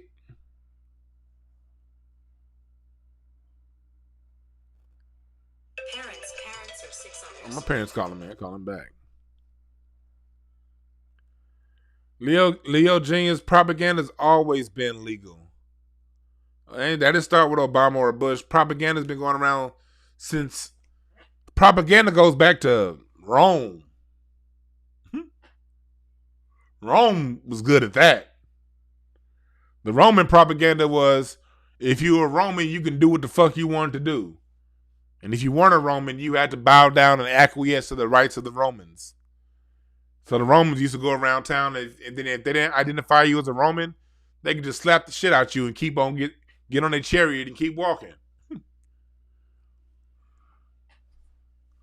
When in Rome, the whole when is Rome, do as the Romans. If you were a Roman, you basically can disrespect and fuck off anybody who's not. That was all preached through the propaganda. So all this shit we talking about propaganda, this old school. It's always been legal here in America. As a matter of fact, the opinions of black people out of slavery was very high. Black people were known as loyal, noble, hardworking, caring, compassionate, all that shit. It wasn't until they started pushing that propaganda in the 1880s, 1870s is when opinions of black people started to change. Through leaflets, through pamphlets, through that Americana shit, all that black woman with the big red lips, that was all propaganda to lower the opinions of black people. So by the time Birth of a Nation came out in 1915, there was already at the time a 25, 30-year-long war against propagandizing black people. That movie just was a nail in the coffin. Propaganda has always been legal here in America. Yeah, Leo, the Boomerang had all shades, high-level corporate. To me, Boomerang was a perfect movie for black people. It really was. But again, we're not in the 90s anymore. We don't have dozens of people clearing movies and funding movies anymore. We have just a handful. And the handful that clear mainstream movies these days lace these hoes with heavy propaganda. And if you want a movie made in Hollywood through those means, you're going to have to be laced with heavy propaganda within the film. Or they're going to have to go to the Tariq Nasheed route and have crowdfunding. That's the only way around it. The only way around it is crowdfunding. Or if people got together and funded the things themselves, which I don't expect people in Hollywood to do that. You know, it would be great, but again, do you expect Lee Daniels to do right by other black people? If they all got together and funded something? He went around, 6, 7, 8 years, 10 years without paying Dame Dash back? These are the kind of people that they get Lee Daniels. Lee Daniels revealed his character when we saw Dame Dash meet him at the Hollywood Bowl and him talk about getting his money. And then you saw he finally gave him his money once Dame Dash came and checked him. But if Dame Dash never checked him, he still would owe. Lee Daniels would still owe him. So I don't expect the people in Hollywood to come together and put that money together. Them old niggas is compromised. Now the next generation of black folks, my generation and behind, we see the game. We can come in on the right level and do these things. That's something that I think that the millennials are changing. I look at how we do on the internet. All the niggas on the internet, all us millennials on the internet that know each other, we work together with each other. We break bread with each other. Like I said in my show the last time, I can call different people who have massive internet followings for some advice, and they'll give it to me. They'll point me where to go to even get funding for certain things. Our generation is a little bit different coming up. We different than them old niggas. But as of for now, all this mainstream shit is always going to have that propaganda twist to it. I'm about to get the fuck up out of here because I got to go get my drum set and get ready for tomorrow's studio session. And I gotta buy a bunch of weed.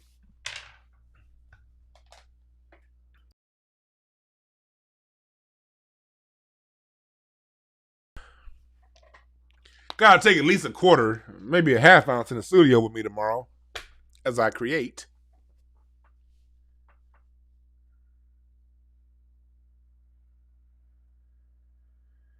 But yeah, catch the replay. Catch the replay. I thank y'all for joining. Remember to go to hotepish.com/apparel for your t-shirts. I got some new t-shirts coming out pretty soon. But for those who don't have these, get them at hotepish.com/apparel. I won't be able to be with y'all tomorrow, like I said, because I'm going to be in the studio recording my drum licks and my drum tracks. And Monday, I got a fuck ton to do, so I don't think I better get with y'all then. If I can get with y'all Monday, I will. This coming Wednesday, I have King Simon, numerologist, 10 a.m. Pacific time Wednesday. He's going to break down numerology for us. We're going to talk about the numbers and come ready to support his book when he drops it on y'all. And yeah, that's what we hear at Hotep-ish Intelligent Ish Talk, Intelligent Shit Talk. This is the grapevine. We communicate messages. We communicate wisdom, knowledge, peace, and understanding with some jokes along with it. So remember this. There are no perfect messengers. Only perfect messages for those who are willing to pick up game. No perfect messengers, only perfect messages. My name is Dewan B. I'm out.